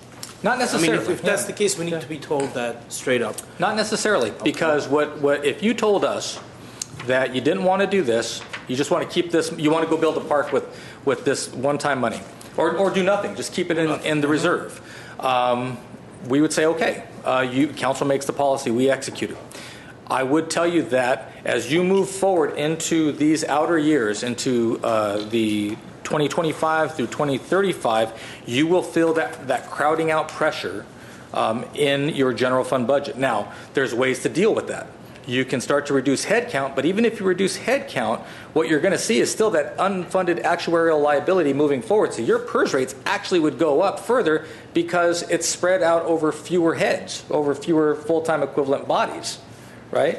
As long as you are part of PERS, you are going to have this liability. And as we have discussed, I think quite a bit over the last 3 years now, the opportunity to get out of PERS, as it sometimes is mused upon rather fancifully from the podium, is not realistic. But I'm not talking about. I understand that, but if you have that obligation, then I think you also have the responsibility to say, how will we get there? And you, as I say, you leave that money in the general fund reserve and accrue 1.5% on it, or you can do something else with it. Okay. I have a bunch of questions, unless someone wants to talk about specifically this issue. I do. Mr. Najarian? What are the assumptions with the inflation on these numbers here? Potentially a inflation rate. I mean, we've been in an era of relatively very low inflation. Mm-hmm. Some even would say deflation in certain instances. What would the effect of an increase in the inflation rate do? And let's say that would then increase the PERS recovery. They're hitting their target, let's say, much more easily. Mm-hmm. Would that lower our contribution? Absolutely. If you started to see a recovery in the market, again, these are the 75% or the 25 percentile returns. So as I say, these are conservative estimates of what PERS is going to require of us based on our actuarial studies. And so we have our actuary come through, take a look, compare notes, independent of PERS, mind you. So these aren't just PERS's numbers. These are our look at PERS's numbers, looking comparatively, factoring what we know about the market as much as one can prognosticate, and then taking a very conservative approach. When you look at our 5-year forecast, again, we have inflators built into the revenues. We have inflators built into the expenses, trying to be as realistic as we can. We will do tabletop exercises by way of, okay, what happens if there is another recession? Because at some point we will have a recession, and we try to take that into account as well. The trouble with that is it going to happen next year, 5 years from now? Is it a big recession, a little recession? Is it a quick recovery? And so it's, as I say, it's more of a tabletop exercise. But the point being, we do take into account escalators on our costs, on our resources, and with respect to PERS's hopefully recovery. And at the net sum of all that is to be as conservative as we can, hope for the best, but prepare for what could be the worst. And it's a reflection here that you see. Do the pensions that we pay have a cost of living They do. accelerator? Yes. Up to 2%. Up to 2%. So let's say we get into an era of inflation, which we've seen, this is not unheard of, 8%, 10% inflation, and returns in the market at 12, 13, 14%. That would totally alter that curve, wouldn't it? That would bring that curve way down. You'd bring That would bring it down. You would bring it way down. If that's at the 75th, you'd get to the 25th percentile, for example. That's the rosy expectation of what could happen, mind you. But even if that's the case, you would still have these assets sitting in trust that you could then pull down and make our PERS payment as the organization. You could totally make your PERS payment from this amount. Theoretically, sure. And use the money you free up for any cap for anything that you want to in the city. Ostensibly, yes. Correct. Thank you. Mr. Carpenter, do you have any questions on this stabilization? Of course I do. Silly question. Well, I'll tell you what my problems are with this issue. One is drawing down our reserves to 20%. The other one is this is based on the way this is structured is based on assumption that market will not change at all in next 18 years, because this is 2035, right? This is where it ends, and all the $60 million, the entire amount will be drawn down by that time. This is what I was told, basically, right? That is, and that's why we look at 10-year averages for the performance of the portfolio. Okay. So our best case scenario is to invest $34 or $35 million, and by 2035, we will generate about 18 to or $24 million. Within first 10, if you divide that by 18, it's about $1.3 million a year extra income for us. The other issue that I have is these funds are the funds that we were hoping to do projects with, and now it's going to go into a irrevocable trust. I know that we can use those money. The only thing that gives me some comfort is that we can use that money next year if we wanted to pay up our next year's obligations, PERS obligation. If you wanted to, sure. So the way I'm looking at this, I think besides everything else, we have to, and this is assuming that our income is going to be increased 20% a year by year 2030 or 2035, because it's right now our general fund is $190 million. We're assuming it will be $230 million at that point. Sure. So we are also assuming that our income is going to increase, because by these numbers that I'm seeing in 22, 23, it's $77 million, our PERS obligation. So drawing down $3 or $4 million from here is going to draw that down to maybe $70 million. And we still have to contribute $70 million. Yes. And if our income is not up there at that time, yes, to come up with that $70 million, my question is, what is our plan B for that? Because this, again, the only thing that comforts me is that we can use these funds anytime to pay up our obligation next year or in 5 years, anytime we want, and close this account. And there is no floor in this account, right? We don't have to keep, because some of the trust funds, especially the irrevocable ones, they want you to keep certain amount of money in there. You could liquidate it in a year if you so chose. There is no floor that they say you have to have. Many of the cities have very small amounts to start with, so this would be a significant amount. There is no. And the idea being, the more you put in up front, the more opportunity you have to compound, and so it grows on its own, without having to. I think one of the speakers talked about ongoing expense. Our target is to seed this with $35 million. If you had additional opportunity, by all means, that would be great. But my sense is that there would be other pressing needs for funding. right? Because if we want to achieve this goal, basically that 34 million, from what point on it will generate that $24 million by 2035. When do we have to have the entire amount in this account to generate that $24 million that we're looking for by 2035? I believe by fiscal year 2021 is the last year that we would put any dollars. Let me go back here. What we're showing here, by 1920 would be the final year that you are putting any dollars into the trust fund. Based on the model we created. 1920? Yeah. 2019-20. Okay. So that's the last year of the deposits. That's how we built the model in terms of the deposits, and then assuming that interest rate would grow over the time, and then we modeled the deposits so we wouldn't fall below 20%. So within reserve. next, besides this $24 million, within next 3 years or 2 years, we have to deposit another $12 million. Yeah. Basically. That's what the model would be. Right. If the council, if the council, for example, wanted to take the reserve level down to 15% for general fund reserve and put more money, front load more money into the trust fund, arguably you generate more compounded interest such that you can alleviate the burden to an expanded degree out in 24, 25, 26, 27 and allow greater budget relief in those out years. Again, the idea being that what we're advocating is if you have one-time money, if you have the discipline to put the money away, you can give a future city council the budget breathing room to feel less of that pressure for the crowding out. That's, at the end of the day, that's the model. And this is one of the reasons that we need to attract or help bring businesses to Glendale that pay higher taxes, such as hotels.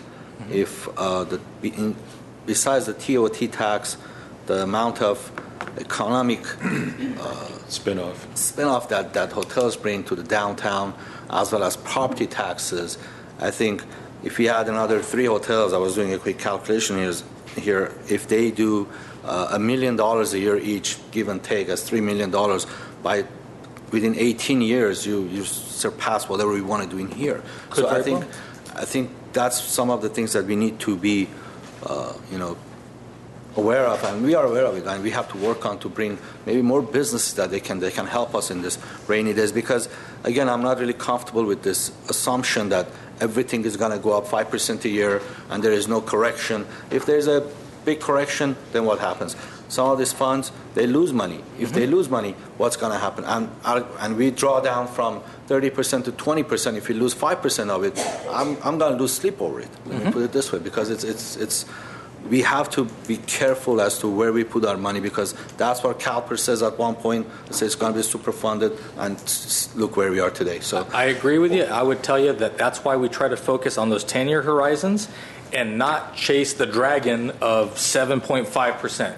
If CalPERS was trying to make, if you saw CalPERS' 5-year average, if their target was 5% instead of 7.5%, we wouldn't be having this discussion.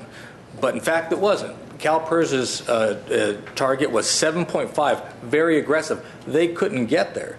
From Jump Street, we're telling you, let's be conservative, belt, suspenders, and garters. Let's go with the worst case scenario by way of our PERS rates, the worst case realistic scenario by way of the portfolio generation, and as I say, prepare for the worst and hope for the best. I think being conservative has served Glendale very well heretofore. I just wanted, I'm concerned about the costs outweighing, the administrative costs outweighing what we make on our investment. And what happens if the funds don't make, let's say, what is our cost, like $100,000 a year, or? It's about 0.5%. Right, about 4 or 5%, 45 basis points. Then we just lose? It's an investment. It is an investment. And so, again, when you look at the 10-year averages, 10-year returns, even with PERS has done over a longer period of time, PERS has done a fairly good job. The problem is that they have to get a higher percentage, and so they go into riskier investments, and then they don't, and it's like a blackjack player doubling down and doubling down again. We're saying stay conservative, moderate growth, but stay conservative, and that way you don't win big, but you don't lose big either by way of what you see in the market. And even as you look through the great recessionary economy, you're still generating at least positive returns on this investment, not negative returns. And council is going to have oversight? That's a great question, yes. To the extent that you today get the quarterly performance reports from the Treasurer's Office, you see in the resolution Mr. Elliott is the fund administrator, but we would incorporate the oversight into the investment policy. Is it written in there now, or is it going to be in there? What is in the resolution, and the council can direct us as you all would like, because I think that's an important part. Right now, the reso only talks about Mr. Elliott being the fund administrator, but our intention certainly is to incorporate this into the quarterly investment review that is done with Mr. Manukian, Mr. Elliott, Yasmin Beers, our ACM, somebody from our audit manager, and one of our other key players on staff. And forgive me if I forget the fifth member from GWP Financial. And then we report that back to council. If council would like to have that brought here, I think that's fine too. Okay. Thank you, Madam Mayor. So let's go back to the second quarterly financial update, slide 9. So in essence, the sort of projected expenditures, I mean, that's how I'm reading it, which we call adopted 16-17 resources, $193,770,000. At the end of the day, revised turned into $205,875,000. Those are your resources. Those are revenues. Yeah. Those are revenues. Those are not expenditures. So we have $12 million extra revenues. You are and up projected revenues. Yeah, $14 million, $14,869 in revenue adjustments, one time and some ongoing, but the largest chunk being the one time. That gets you to $208,345,000. And how much is that one time? I want to say it's the 9.5 million is what we got. 9.5, Armin? 9.5. So let's go through this again. $193.7 million in resources. So that's revenues, what you adopted revenues. As part of this budget, correct? Right. So that was that's what we projected as to what's going to come in, right? Correct. Right. And then there's an adjustment of $14.5 million, roughly. Yes. Meaning in additional revenues that have come in. Resources, yes. Yes. So additional revenues also includes monies that were crossed over from last year's budget, allocated monies that were this is just revenue, am I right? Correct. So this is just pure revenue. Okay. Appropriation is the only one where you have crossover in terms of carryover. What were our projected expenditures?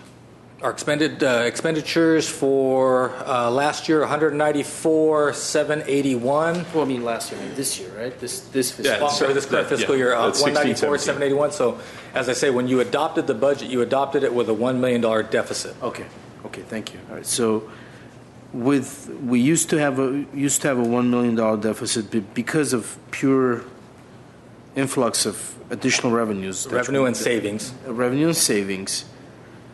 We should be at balance. Yeah, we should have a positive balance of $13 million. Yet, did we realize a positive balance of $13 million? You'll have the $2.472 million. That is surplus revenue over expenditure, or resource over expenditure. You'll have the carryovers, unspent but appropriated dollars of $5 million. We are asking at this point in time for a $416,000 appropriation. That gets you. What's the $898,000? $898 is it's $416 plus $482, which is these are all non-general fund items. Okay. Is this different from the other adjustment you just mentioned? 5 seconds ago? Yes, 416 is general fund. Okay. You see here the savings incentive, $16,000 for utilities.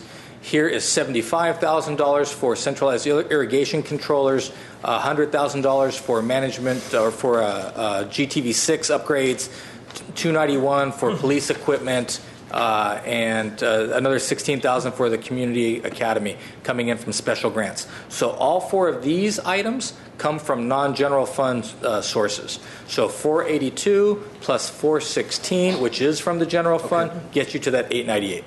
898. So 2.472 million plus the 5 million.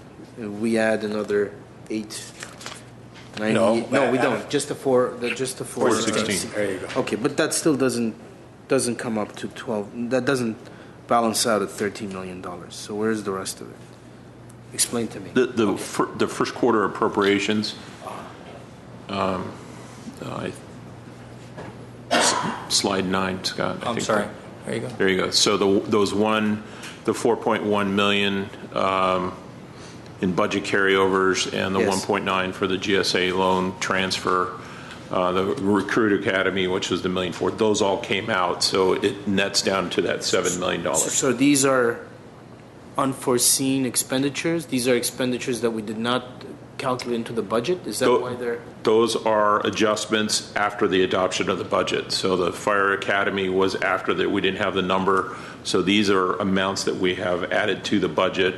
And we've broken them down into the one-time, so they're not recurring, and then the lower half is the addition for the POA contract of the 1.6, and then some of the other smaller aggregated ongoing recurring costs at the $707,000. But the total amount of the total of that amount is... So the recurring cost is about $2.3 million. Okay. On top of the adopted 194, if you wanted to look at it, is outside of the one time. Okay, so forget about the recurring council approved budget adjustment for just 1 second. The the one-time council approved budget adjustments totals nearly $8 million, $7.5 million. Is that correct? More than that. Yeah, $8 million. Yeah. So $8 million are monies or they're appropriations that budget adjustments, call it what you want, that were not part of the original budget. That's a lot of money that's not part of the original budget. I guess the problem I'm having is, what if we didn't have this, surplus of $12 million, which could accommodate the extra $8.5 million in additional expenditures? I think it's a very unhealthy phenomenon. When we approve a budget, that budget should be as close to what we end up realizing as possible. But this is almost, what is this, like a 3-4% adjustment on the... Understanding that the 4.1 and budget carryovers are items that were approved by the council that we brought over into the current fiscal year. Okay. Understanding that we have to, by way of accounting, show that we're moving money that was part of the loan repayment that came to the general fund. It needs to move from the general fund to affordable housing. Yes. So $2 million there. The Recruit Academy we knew was going to come up, but we didn't know how many bodies that we would have and ultimately what the full cost would be. So we knew that was kind of a placeholder that the Recruit Academy would come. Because we ended up with a non-salary savings surplus, meaning there was M&O surplus, that we had hit 75% of our departmental strategic goals in excess of that amount. That triggered the opportunity for gain share of 1% for all of our employees. And then we had the $400,000 for continuum of care and just small change for... I'm not questioning any of those items. It's my concern is not about that. My concern is about the fact that in excess of $8 million more was spent, which was not calculated into the budget. But for this extra... I don't think that's correct, sir. I'm sorry. Is it not? And I'm not pretending to be an accountant. That's okay. Like that. But the fundamental question is this: if these were expenditures, let's take the the $4.1 million budget carryover, which means that this was something that was approved last fiscal year, was supposed to be spent last year, And but was not. didn't, Right. was not. And council made a conscious decision to move forward and Continue those same projects over. And you'll roll them over. Those Right. which are not completed, you roll them over So again. how are we going to pay for this? How It's already there in the budget. It had been- So it based is up in the budget. Prior year surplus. So is why are we basically the- substituting that from the $12 million extra money that came in?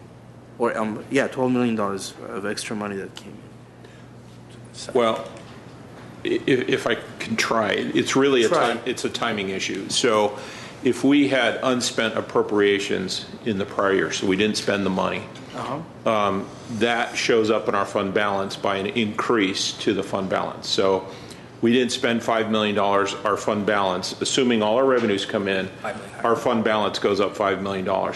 But because the year end ended and the appropriation lapsed, the projects still need to get done, basically didn't spend it, we're taking that appropriation, carrying it over into the next budget year. So that 12 million isn't really 12 million, it's really 12 million minus $4.1 million. Right, correct. So it's really a timing issue. We have to chop it up into fiscal years.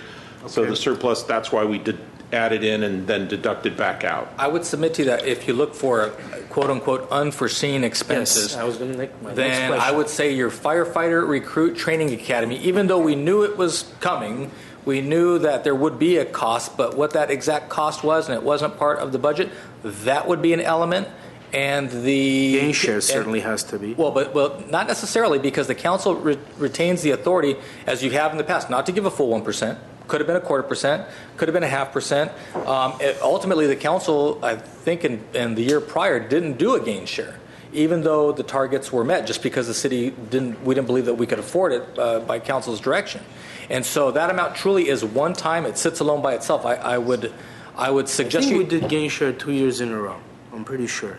It was, I believe one was, I'm sorry, I apologize. We did a 0.5%, and the department directors forwent their 0.5%.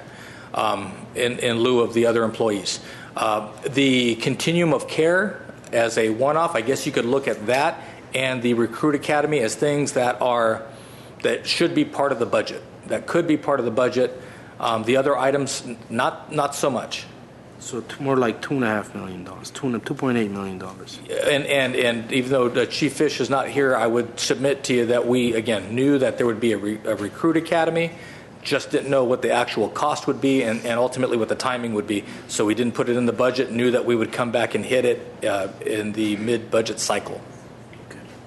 All right, so I'll express my thoughts about transferring, drawing down on our 30% surplus to almost 20% and creating this new trust fund. I'm very uncomfortable with it. I am uncomfortable because I understand that you can move the money up front and then use that money to cover the gap with the pensions if we have to, and then general fund money won't have to be used for pension obligations. But nevertheless, we are committing this money to a certain purpose, and at a time where I feel there's a lot of uncertainty with respect to our financial obligations. There's some serious legal liabilities that are out there that may be potential, they may not be potential, but I look at it as very seriously. I just think the timing is totally off. I think timing's off. Maybe we can revisit this in 9 months at a better time when we have a better picture of what's going on. But if we're basing this on assumptions about increase in revenue, I'll tell you, especially with Nestle leaving and a lot of us finding out from Wall Street Journal, despite the fact that we had heads up in November, I'm not sure that we really have a good grasp of the assumptions of our revenues, and I'm just not going to support it. I'm not going to vote for it. Mr. Garpetian, have you? I voiced my concerns as well. I think I agree with Mr. Sinanian, and I'm concerned about drawing down our reserves, as well as the assumptions that's built into this the structure of this account. I'm not an accountant. I'm not a stockbroker, but I've seen what happened. I know what can happen, and this is based on everything going right and no corrections in the next 18 years. So I cannot support it at this time. I want to continue this conversation in the next few months and see if you have a better understanding of it, or then maybe I'll vote for it at that time. But today I'm not comfortable with it. Mr. Najarian? No, I think it's the prudent thing to do to vest this funding. I think it's totally flexible. A lot of the concerns that my colleagues have raised, I think, can be mitigated at any time because the funding is fungible. But we have to look forward. We're facing a steep increase in the PERS. I think. I'm the kind who prefers to put away for a rainy day, but That's the surplus fund, rainy day fund. well, it's being. I mean, can we protect this money at this point? I mean, I don't want to just slush it into the general fund. Well, it's in. That's where it is. That's where it's going to reside. I want to reserve. earmark it. The problem is now this money, because we're not going to do anything to it, is going to be sitting there like a piece of fruit ready to be picked. And while we're putting this off, getting more information, I want to earmark it somehow. That's my concern, is it's going to be too easy, too tempting to grab while we're saying that we're looking this over. One of my colleagues said 9 months. Someone said in the future. I don't want, because it'll disappear unless we protect it.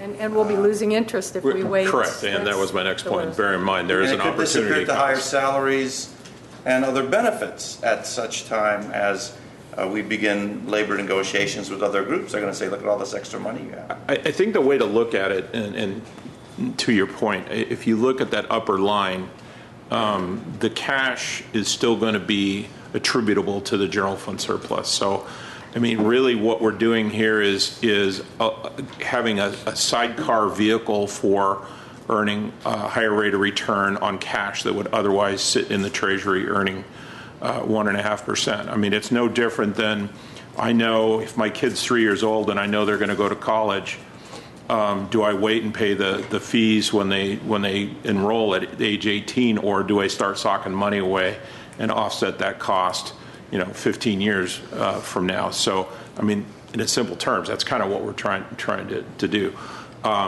And the reality is our reserves are high relative to our other cities. The whole benefit of this trust arrangement, and it's fairly new, this has only been in place for about 1.5 years, allows you that flexibility. As I said, if we wrote a check to PERS and hope they did whatever they were going to do, we can't get that money back. This money we can put in, invest it, we can pull it back out to pay for our pension expenses. We can defer it. I would hope at some point we do establish one of these trusts. There is an opportunity cost. The longer we wait, we're losing interest on, basically a 4% spread on $24 million. We're also gaining experience as to how these things go, right? It's a new concept. You just said it's like 1.5 years old. Not really. So, yeah, for this type, yes, there have been OPEB trusts established for at least 10 years for this exact type of investment, except for non-pension related retiree medical expenses. So this is basically the application of the concept of an OPEB trust, which is not new at all, towards pension obligation. And that is a function of what PERS is doing with the UAL. And so what you see today is what you're going to see tomorrow and the year after that and the year after that. And I think the issue becomes one of opportunity cost. But ultimately, it's the council's call. And I have to correct myself, Mr. Najarian. I said surplus. It's our reserve. So I think the word says a lot. I, for all of the reasons that Mr. Elliott has cited, I'm not going to go through all of those again. I think that we should act and approve this trust fund, we're not losing that reserve. The reserve is still there. The 20%, however much we're moving into this trust fund, it's still there. It's not like it's disappearing. And we can withdraw it. There is an escape clause, as I understand it. Effectively, sure. An escape clause. We will have oversight. What's the escape clause? I'm sorry. You can use it for pension costs. I would direct you back again. I think this is an important demonstration. The combined asset between the city's general fund, unrestricted general fund reserve, which you see as this line here, plus the trust, gives the council the equivalent of a 44% general fund reserve, 43, 44, 45, 44%. Again, totally unprecedented in many ways, and oftentimes double that which surrounding cities have. And to the extent this is a rainy day fund, well, it's the storm clouds are gathering, so we can move forward and have it collect those 150 basis points. But the point being that you still have the benefit of this line here. This is your general fund reserve plus the pension trust fund. And as the mayor indicates, you can draw these dollars out and pay your entire PERS bill if you needed to, if you wanted to. You know, is it investment? Absolutely, it's an investment. But I think Mr. Elliott's example of a trust or a Roth IRA or whatever the investment vehicle might be is you look over the long term. I don't think any investment professional is going to tell you, yes, vacillate from one year to the next. You take the long term perspective, and if you have the latitude, the ability to take the long term perspective, you're more apt to realize the benefit. A question was asked about have our employees or our unions been consulted about this, or have they been? We have briefed the respective union leadership, but to the extent this isn't a benefit that's conferred upon the employees, this is akin to you deciding how best to invest idle cash. So it's something that we did not do a meet and confer session, to the extent that one of the speakers talked about, well, maybe we can bring the stakeholders together and the employees can do their fair share. I would submit to you the employees have been for some time doing their fair share, especially relative to other cities. And if that's the council's direction to go and extract more from those unions, by all means, you can give that direction. But until and unless you do, the idea here is to make this money work as hard for the city as possible. Well, it seems that we're at an impasse. I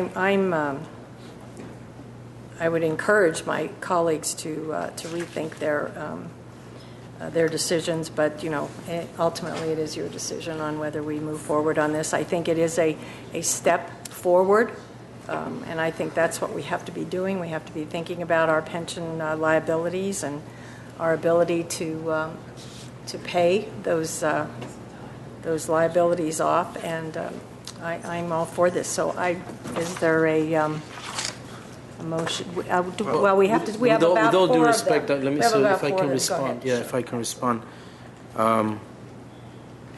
First of all, this is our residents' money. It's not the employees' money. So if anyone should be consulted with, it's our residents, how their money should be administered. Secondly, strongly considering it, I've considered it, my decisions based on a lot of thinking about this and a lot of discomfort with it, especially with the timing of this thing. So I'll reconsider it later on if I have that opportunity. But right now, it's just, I don't feel it's the right time. It's just too much going on, too much uncertainty. And we have racked up these astronomical pension obligations over decades. So waiting for 6 to 9 months is not, isn't the opportunity cost associated with it is not really going to be a determinative factor in the ultimate outcome of how we deal with the obligations. I think if we do this in the next fiscal year, the damage was $1 million less interest. Is that what it is? I think, and also we can be fiscally responsible and not to spend this money. Just because it goes into general fund, it doesn't mean that we have to. Exactly. We decide if we're going to spend that fund, those funds or not. But I think comparing these to our college kids, our kids' college fund, I don't think it's a right comparison. That is not a liability. First of all, it's an obligation for any parent, and and it's not growing like twice as much in 10 years. So Try SC's tuition. that's a different tuition for 10 years. But I'm not comfortable at this time. Sorry. Okay, Okay, well, Madam Mayor, let's go to 8B, which is the The second quarter financial report. It's a note and file, doing the adjustments, the updating that fee schedule, returning the 1.7 to the water fund, and I will move 8B 1 through 4. second? Second. Roll call? Council members Garpetian, Yes. Najarian, Yes. Sinanian, yes, and Mayor Devine. Yes. And then, Mayor, realizing that we may be split on this, but I do want to bring it forward, and maybe it's something that we can continue discussing. There are some questions. I get the sense that there are some questions that were not fully answered, that perhaps you want to answer more or put it in a different perspective at some point. I don't want this just to go away by dropping it. So I'm going to move 8C 1 through 5. Is there a second?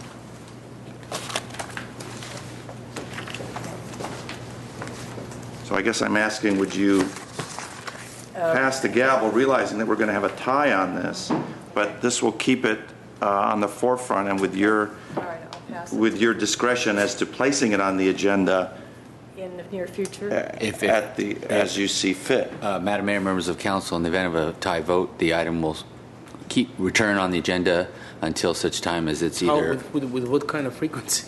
every time until the council either changes the vote or votes to take it off calendar. Why is that? Why would we do that? Well, there may be, once we get It's up to the 5, council. I there mean- may be. Mr. Nigerian, why would we do that? I really think that there's No, I understand, but you really want this to come back every Tuesday? Perhaps Not every- understanding well, no. understanding Mr. Maybe Najarian's once a month. point. If the council's direction is ostensibly to demonstrate the vote, then the vote can be taken. I would defer to Mike, and then maybe ultimately substituted, and maybe it could staff withdraw the item. Unless it's reconsidered or... And you know what? I may change my mind also, but my colleagues at this point haven't changed my mind, but I haven't foreclosed that. If they tell me this is a bad idea and the concerns that they raised can sway me, I will change my mind. But I don't see, the issues that we talked about, I just see that... To subject this in our residence to this every Tuesday? It's just What- Well, Can I we- think can we- it's on the Mr. agenda. Garcia- There doesn't need to be discussion about it unless the council Can wants we to. bring it back council in can move 3 it off. months? Can we bring it back in 3 months or 2 Well, months? that's up to the council. What I'm saying is if you take a vote and it ends in a 2-2 tie, unless there's a motion for reconsideration, it'll come back on next week's agenda. And that will occur. Why is it an exception to this? Because not every other item comes back. we have a substitute motion to not bring There is this a back? provision in our charter, Madam Mayor, members of council, that provides that in the event of a 2-2 tie, the item comes back unless the council takes it off or the vote changes. That's been the Okay, rule. let me ask you another question then regarding to the votes. If there is a zone change that needs 4 votes and you have 2-2, what happens at that time? Same thing. Will it come back Yes, every sir. time? Yes. Oh, you have something in mind, Mr. Carpentier? He's planning- Well, planning- Mr. Nigerian, planning for the future. Part of the issue is issue is the money that we're talking here. I don't want this just to be melded into the general fund and be eaten at, chewed at for one item after another. You won't. Can we put this I in don't our reserve, in general fund reserve? That's where it is. That's where it is. It's in the reserve. General But fund it's a- reserve is the general fund. Yeah. It's the undesignated, unappropriated amount that sits in the general And fund. how much do we have in that account now today? About 80 million. About 80 80 million. million. As And a it's percentage? making 1.5% interest. 41%. And it's making 1.5% interest, correct? Correct. Well, yeah. Okay, it's in general fund. It's not in our general fund. It's not the budget for every 190. Correct. That $190 million that we spend on in the reserve. yearly basis. This is in reserve. Right. The general fund reserve today sits at sitting there. 41% of your budget, right? Because of these two items that came in. Correct, one-time Right. monies. One-time monies. It wasn't like that 3 months ago or 6 months ago. So A year ago, sure. a year ago. If we appropriated only the third, what was the initial pay into this account? 24. It was the 13 plus 9 or whatever. Effective, yes. What would that drop our reserve to? And not commit. What if we just did the 9? I mean, what would that do to our reserve? It's about for every percent, it's about $2 million. And we're at 41? Yeah, 41%. So because we're super funded in our reserves. I mean, that's the other thing. So is CalPERS. Look at them now, please. Well, I wasn't here for that decision. But you do have to reconcile with it. Right. Unfortunately, the four of you do, as do I, as do the rest of, as does the community, for that matter. And so, to the extent that the council gives us direction, we will follow it. I would defer to city attorney as to how we back this truck up if there's not a desire to move forward on this action. Sure. So if there's a motion and a second, the vote's taken, it's 2-2, could be continued, then at that time the council can just move to, rather than having brought back, the council could move to reconsider and continue to a date certain, or reconsider and take it off calendar, or not make a motion. Date certain, that's fine. I mean, I just want to remind my colleagues that we went to staff and we said, find us a way to soften this terrible blow that we're going to be getting hit with. Not us, our future council folks and residents. And this is what they came with. Is there another idea that you can come with if we give you another month to come back with something else? there's plenty of ideas, and I can tell you, having fresh from our statewide conference last week, CalPERS is doing a lot of things to change how they do business, lowering the discount rate, amongst other things. They're doing fixed 30-year amortizations versus rolling amortizations. Let me cut you short. The reason we're here is because we're all concerned about this PERS impact. Correct. Can you come back in a month? I'll withdraw my motion. Sure. Please come back in a month and perhaps give us some other ideas. Look at what some other cities are doing, and we can rethink this perhaps. I could tell you, I mean, this is what most other cities are looking at. And PERS themselves have even looked at and established one of these Section 115 trusts for an early pension stabilization.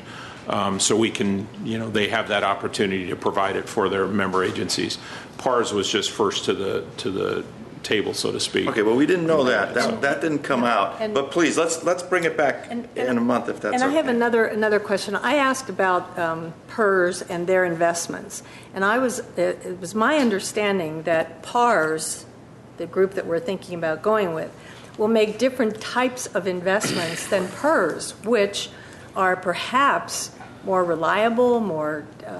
They're just less risky. Less right? risky. Yeah. Less risky.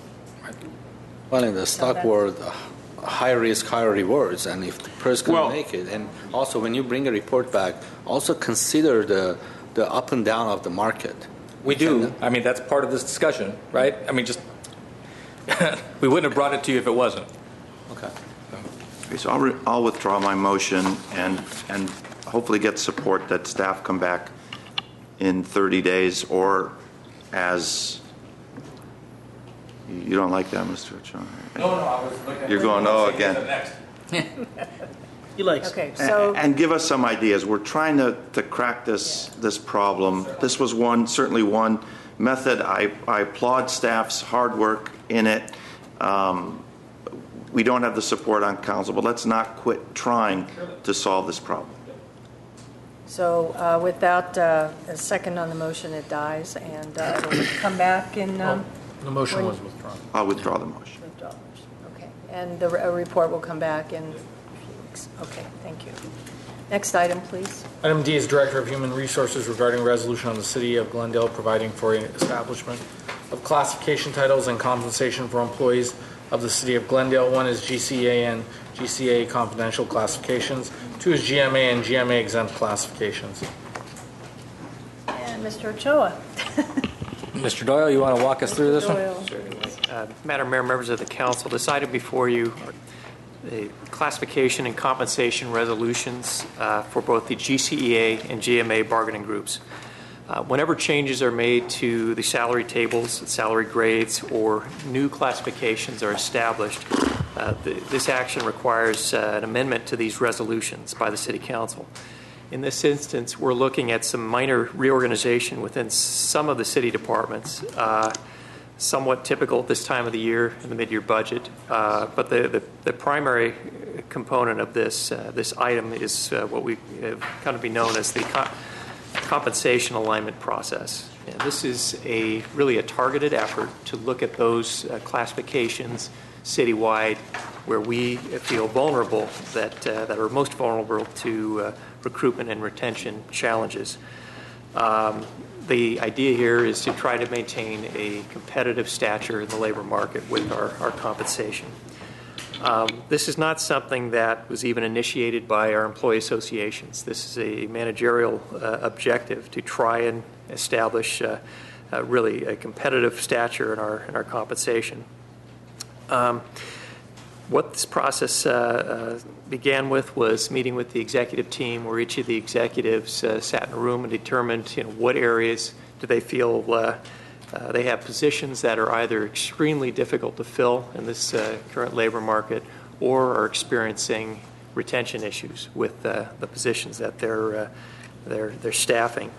Also part of this is meet and confer with the respective employee associations. Even though this item does benefit them, it is under the labor laws of the state, it is a mandatory subject of bargaining. So we do engage with the employee associations, and we do find that there's a lot of alignment in the ideas that the executive team came up with, as well as those of our employee groups. In this particular circumstance, we came across 26 job classifications between both the GMA and GCA to go and survey, and my staff went out and looked at our traditional 10-city labor market for those particular positions. And it's no surprise to anyone, the majority of those that were looked at that were of concern were in fact below the labor market. Some as many as 10%, some even 15 to 20% below. The objective here was to look at those classifications and address them with compensation adjustments, which is the item before you. Some of the areas that are most vulnerable, some of our positions in the non-sworn positions in our police department, such as our forensics team, our DNA lab, we are falling very, very much below, and frankly in danger of losing staff to other organizations. We also have other departments, community development, some of those positions, and just a variety of positions throughout the city that we feel it's appropriate to bring to you.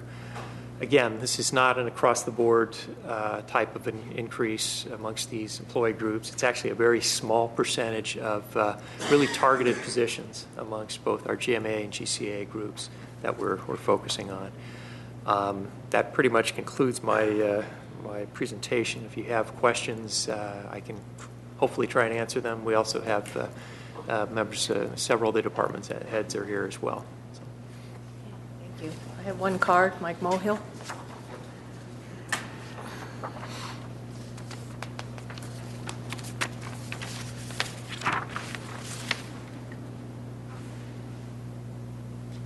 Evening, council members. My name is Mike Mohill. Here we go again. Job classification means more money for city employees and more pension debt for the voters to pay for. Because every time you go ahead and give these people a pay raise, it also affects their pensions. Difficult to fill positions. I hear that all the time. We have millions of people unemployed in this country, and we can't find anybody to fill these positions. Wow, these people must be really special people that we cannot find outside of Glendale. 25% more cost. Job classification. You just got through discussing it only a few minutes ago. How are you going to pay your PERS obligation? And when you go ahead and give these people a pay raise, you increase the taxpayers' obligations again. Isn't it about time we start looking outside the box? Yes, outside the box, and go somewhere else for employees. Let's outsource to the county. That's cheaper. Let's put people on 401k plan and Social Security. We don't need to have CalPERS. CalPERS is an antique that has to be put away in the graveyard of failed systems. People are mad out there. I get emails all the time and phone calls, people, Mr. Mohill, you're speaking the truth, finally. Finally, someone's talking the truth about our city obligation to the city employees. Who comes first, ladies and gentlemen? The people or our city employees who are living and retiring to the Bahamas, Nevada, you name it. They're retiring at age 50 and 55 years of age, and the people who have to pay the bills are having to work to 60, 65, and 75 years of age, and they live on Social Security. Why can't we put city employees on the same basis of people who have to pay the bills? You tell me why we need to go ahead and spend more money for city employees. Thank you. Okay. Comments, questions, colleagues? Well, Mr. go ahead. Najarian? So, Please. as I understand it, that these are very critical positions in our organization, and that they are below the average of our survey cities, and that we are at risk in losing these individuals. And there are not millions of people qualified to take these jobs. And I would support this and move 8D1 and 2. Quick question to the city manager. So, will this ultimately result in increases in salaries? Ultimately, yes. What kind of numbers are we talking about? And how many employees are we talking about?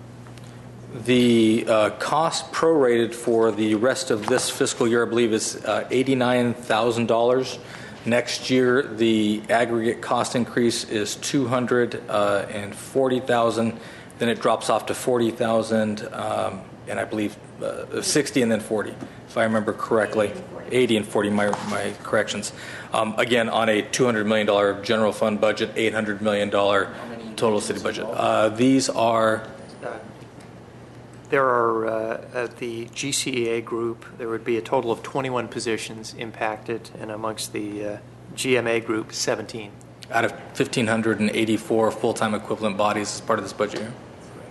So that's about 27 and... 38 positions. 38. Are these like the high-paid rank of our employees? I believe it's just a variety. Yeah, it's a mix. The majority of the positions are GCEA, which is the general employees group, versus the management group. There are a great deal of technicians. There are some managers in here, but I think, as Mr. Doyle had pointed out, the test that gets applied, all of our employees are important to us, but to the extent that we are triaging based on our ability to pay, we are looking at those positions that are very critical to operations and that are very difficult to retain and recruit for. If you want to talk about outsourcing the DNA lab as an example, or our forensics unit, I don't quite know who you would outsource it to, because LAPD and the Sheriff's Crime Lab are so far behind, and that's no disrespect, it's just the workload, in terms of handling their cases, versus Glendale's crime lab and our forensics unit are able to handle the work, always hustling, but able to handle the work such that if we were to outsource that to the county or LAPD, the people that are going to suffer are those people that would otherwise, according to Mr. Mohill, give him a call and say, how come we're not getting the service that we would otherwise get? That's where I think there's a disconnect between rhetoric and reality. So, of the funded positions in the city of Glendale, right? I mean, there's a certain number that we're supposed to have employed in the city of Glendale. How many are actually filled? How many positions are filled? How many vacancies are there? We have 197 vacancies out of our 179 out of our 1584. which is high. And I think to Mr. Doyle's credit, what he will tell you is that the majority of those positions are technical positions. These are the folks I mentioned in a crime lab. These are engineers. These are people who do earn a good living, but have earned that living by way of their education and training. We have management positions. We have officer positions. We have any number of positions, all walk of life. But the point being that if there is a line of qualified employees, certainly have them come online or walk into City Hall, fill out an application, because we'd like to make you part of the family. That's a large number. It's at 12, 13% of the spots are vacant. And I almost can't believe it, because I think, working for Glendale must be the best thing since sliced bread. But the fact is, there are that many vacancies, and I hope very well qualified people apply and we can fill those positions. But, apparently there's some shortage of some qualified employees. We are dealing with what every employer is dealing with. The baby boomers are retiring out, and they're leaving, and not necessarily at age 50 or 55. If you look at the actual data, the numbers don't quite reflect that rhetoric. But the point being that you have the gray wave of employees that are leaving, and to the extent that the economy has stabilized, and we see this cyclically, to the extent the economy is stabilizing and there are other opportunities in the private sector, not everyone wants to step into a municipal services position. And so you're kind of caught betwixt and between, and that is basically what's happening now, especially in those most critical positions. And that's what we're dealing with now. No more questions, Madam Mayor. Okay, and I understand that we have, for a lot of these positions, we have like 300 people that apply, but they can't seem to qualify at the end. So therefore, we do have a shortage of qualified recruits. We also have an issue in our city where we train a lot of these specialized staff members, and then they find another position that pays more, and they leave our city. I think we have to look at these specialized positions. The DNA lab staff is solving murder cases from years ago, and doing a very fine job, and we want to make sure that we keep them. So I think we are looking at our residents and their quality of life and the way our services are provided here in the city with qualified people. So in the scheme of things, this $300,000 in a budget like our city is just it's not really that much. I don't know that all of you, and we have a lot of them here in the audience, I don't know if any of you are going to be able to go to the Bahamas to live on your salaries as of right now. So I do have a quick question, Madam Mayor. How much would that cost? No. Okay. Going to Bahamas, I don't know, but did Civil Service Commission approve this? Did this go through them? The establishment of classifications that are there in your packet, those did go through Civil Service Commission. And the salary ranges, I believe, they come here to the council. So it's not within their purview. Right, it's a collaborative effort. They do the class. The establishment of the, yes. and yet they do. And then you do the appropriation. Okay. Do I have a motion? Did we have a motion? Or? We don't have a motion yet. No, I believe I did move 8. Yes. Did you? 8D1 and 2. I'll second it. Roll call? Councilmember Garpetian? Yes. Najarian? Yes. Sinanian? Yes. Mayor Devine? Yes. Thank you. What's next? Madam Mayor, we have oral communications next. Discussion is limited to items not part of this agenda. Each speaker is allowed 5 minutes. Council may question or respond to the speaker, but there will be no debate or decision. City Manager may refer the matter to the appropriate department for investigation and a report. You have 3 cards that have been submitted. Actually, only 2. One was withdrawn. Mm-hmm. Okay, thank you. Velvet Rhodes, thank you for waiting through the meeting. Velvet. Does she have a clicker? Yeah, she has the mouse. Good evening. Good evening, Mayor, council members, and City of Glendale. I'm Velvet Rhodes from the Glendale International Film Festival.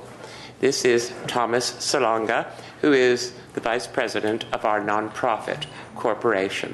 He's going to run the clicker. while I tell you what's going on. The gala opening Red Night carpet event will be screening the restored version of The Godfather, and our centerpiece screening event will be La Dolce Vita. This is going to be at the Alex Theater and is going to draw large crowds of fans to Glendale. We are a nonprofit 501(c) corporation with 20% of our proceeds going to the Glendale schools to create filmmaking classes and screenwriting classes for all. This year's festival is dedicated to all creatures, great and small, in the animal kingdom, especially cats, dogs, and horses. Women filmmakers and screenwriters, and we're dedicating much of our proceeds to the filmmaking classes and screenwriting classes in the Glendale schools.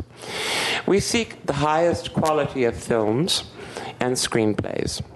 We have 4 screenplay reading contests this year. Now, what are the benefits to the city of Glendale?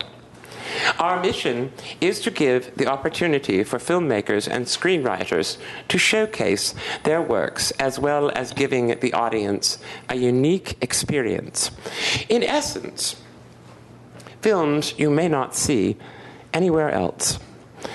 We will create filmmaking classes and screenwriting classes. And we wish to invite the members of the city councils and have their participation in giving awards, thereby inviting active participation by all the citizens, businesses, and organizations of Glendale. The main benefits of this film festival are for the filmmakers, of course, screenwriters, and the local businesses that participate in the film festival, increasing their financial returns dramatically by an increase of traffic to their businesses, hotels, and offices. 2014, 2 days of the festival, completely sold out. 2015, 5 days of the festival, resulted in an overflow of attendance to the point of having to turn away potential ticket holders.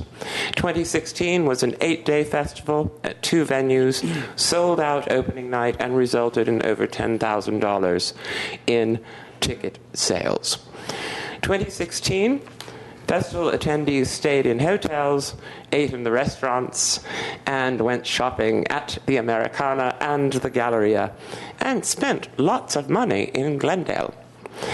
2016 award show at the Gauchos Village Brazilian Steakhouse was standing room only. Glendale is now, and always will be, the center of filmmaking, film festivals, and has its own film festival now. We have a full team of very experienced board members for our nonprofit corporation, and the endorsement. What we would like from you is a letter of endorsement which we can print in the festival program, which supports the festival and is signed by the mayor and the city council members. And it is respectively requested that the City of Glendale give a full endorsement to the Glendale International Film Festival as a founding sponsor, with their support as a community event. Your logo will be utilized in all print media, social media, flyers, posters, advertisements in print, television and radio, and any other medium which speaks about the Glendale International Film Festival. Funding request. The costs of a 10-day film festival are staggering. Much of the costs are covered by the filmmakers and screenwriters, submission fees and sponsorships, and local businesses. It is hereby requested for a letter of endorsement, a full endorsement as a founding sponsor of a community event in Glendale, and funding in the amount of $50,000. Thank you. Thank you. That's on October 22nd. We are going to be going from October 12th through October 22nd. All right, thank you. Well, we might do the letter. I don't know about the $50,000, but I'm sure that we can arrange the letter. Very good. Thank you. Thank Good you luck. so much. Good luck, Bill. And happy Valentine's Day. Thank you. Same to you. Velvet is the Godfather, what the restored version of Godfather, what's referred to as the epic. Is that what you're going to show? Yes, it's the fully restored version of The Godfather, and the fully chronologically yes set out version of The Godfather. and then the fully restored version of La Dolce Vita. So we've been very fortunate to be able to screen both of those fabulous films. Should be wonderful. Thank you. Thank you so much. Mike Mohill?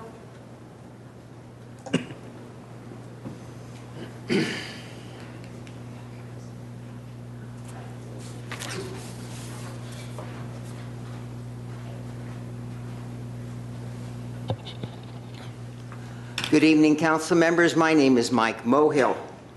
Council members, if you have a child who is drowning, do you try to rescue your child or do you let your child drown, Senor Sinanian? If your child has a drug and alcohol problem, do you try and rescue your child or do you give your child more drugs and more alcohol and more hope for the best, Councilman Nigerian? When this council tells the public we cannot leave CalPERS, it is telling your child, go ahead and drown and hope for the best. Month after month, I have been saying that by staying with CalPERS, you will be like the neglected parent who allows your child to drown. Council members, pension debt per household to CalPERS. As of 2015, Glendale was ranked a staggering 33, worst out of 509 California cities. That means our pension debt per household to CalPERS is a staggering $22,710 and still growing. Recently, our city manager informed you and the public that our obligation to CalPERS was now growing to over $600 million. Our payment per year to CalPERS will more than double to a whopping $49 million in just 5 years. He further stated the $39 million we will be receiving from the Demise Redevelopment Agency should go into the irrevocable trust fund to pay our CalPERS obligation. Council, was it irresponsible or was it selfishness when the city manager acknowledged we have a homeless and an affordable housing problem, but then recommends we use the $39 million first to pay for the retirement pension benefit obligation to our CalPERS employees, and you all agreed. Council, when the public wants more policing, why don't you just acknowledge we already have more police officers? They are just in retirement, receiving 90% of their last year's salary for life. We have 233 current police officers and a staggering 292 retired police officers. Our city manager and council members do not like telling the public that 80% of the general fund goes only for the cost of our fire and police departments, including their salary and pension benefits, leaving only about 20% of the general fund for other city services. Yes, there is a high cost to terminate. There is a high termination fee to leave CalPERS, but the end it will be cheaper. I would suggest council contact the Nobel laureate of economics, Professor William F. Sharpey from Stanford University, who in 1990 cracked the secret pension code, figuring out the marketplace of the debt to retirees in 2011. Mayor Devine, with all due respect, Professor Harry Zavos and 5 others heard Dr. Roderick Kiewick from Caltech tell the public that getting out of CalPERS would cost us more up front, but again, in the long run, it would be cheaper for the stakeholders. Over 100 agencies have terminated their relationship with CalPERS in the more than 80 years of the system's existence. Pacific Grove, Villa Park, Anthron, Canyon Cake, Citrus Pest Control are currently considering leaving CalPERS. The City of Loyalton quit and terminated CalPERS, including the Nyland District, the California Fair and Financing Authority, and Herald Fire Protection District, who recently canceled their contracts too. They all paid a lump upfront cost to terminate their contracts with CalPERS. You say by staying with having our own CalPERS Police and Fire Department, this makes us the best, safest, yet the very low crime and safe cities of La Cañada, Flint Ridge, Calabasas, Malibu choose county services. And over 50% of Los Angeles County cities have chosen county service over the corrupt CalPERS.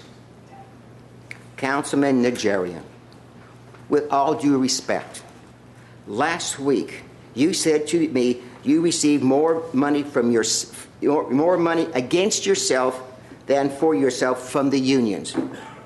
In 2013, when we both ran for city council, the Glendale Police Officers Association contributed $5,280, the Glendale Managers Association $1,000, and Glendale Firefighters Association a staggering $7,958, including a campaign mailer, a whopping $14,243 for a local election.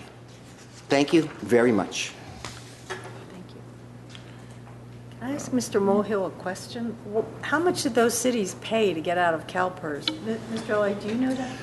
I know the city of Loyalton, of which he was referring to, they had, I think, 5 employees. And they got out of CalPERS, and PERS sent them a bill for $1.4 million because the city stopped making payments.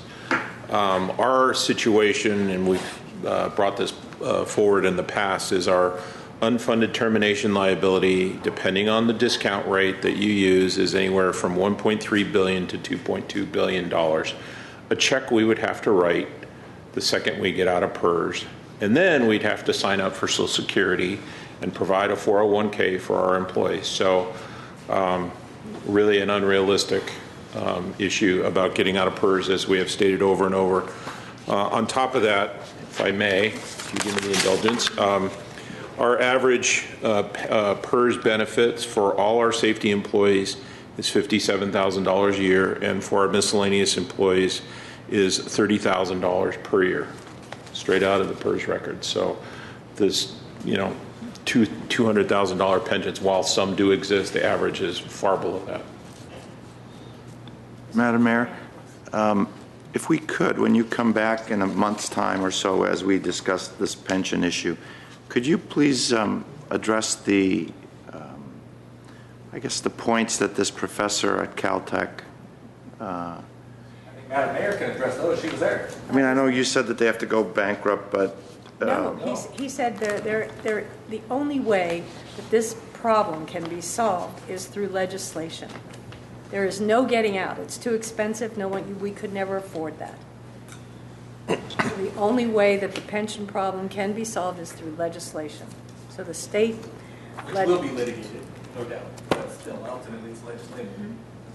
I mean, just in fairness, let's not disregard any legitimate proposal to get out of this. But what I'm saying is, he did not have a legitimate proposal for getting out. He did not.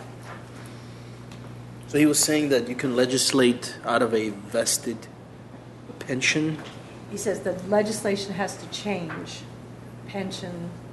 For the current employees, you cannot get current, exactly, or not even the current employees. We can bring this back as part of the discussion, but I think the proposal is to lower the benefit by legislation and see if that can go survive litigation. Obviously, we were both at a different. Are you sure you were there? Different. Move to adjourn. Second. And we're adjourned 9:10. 9.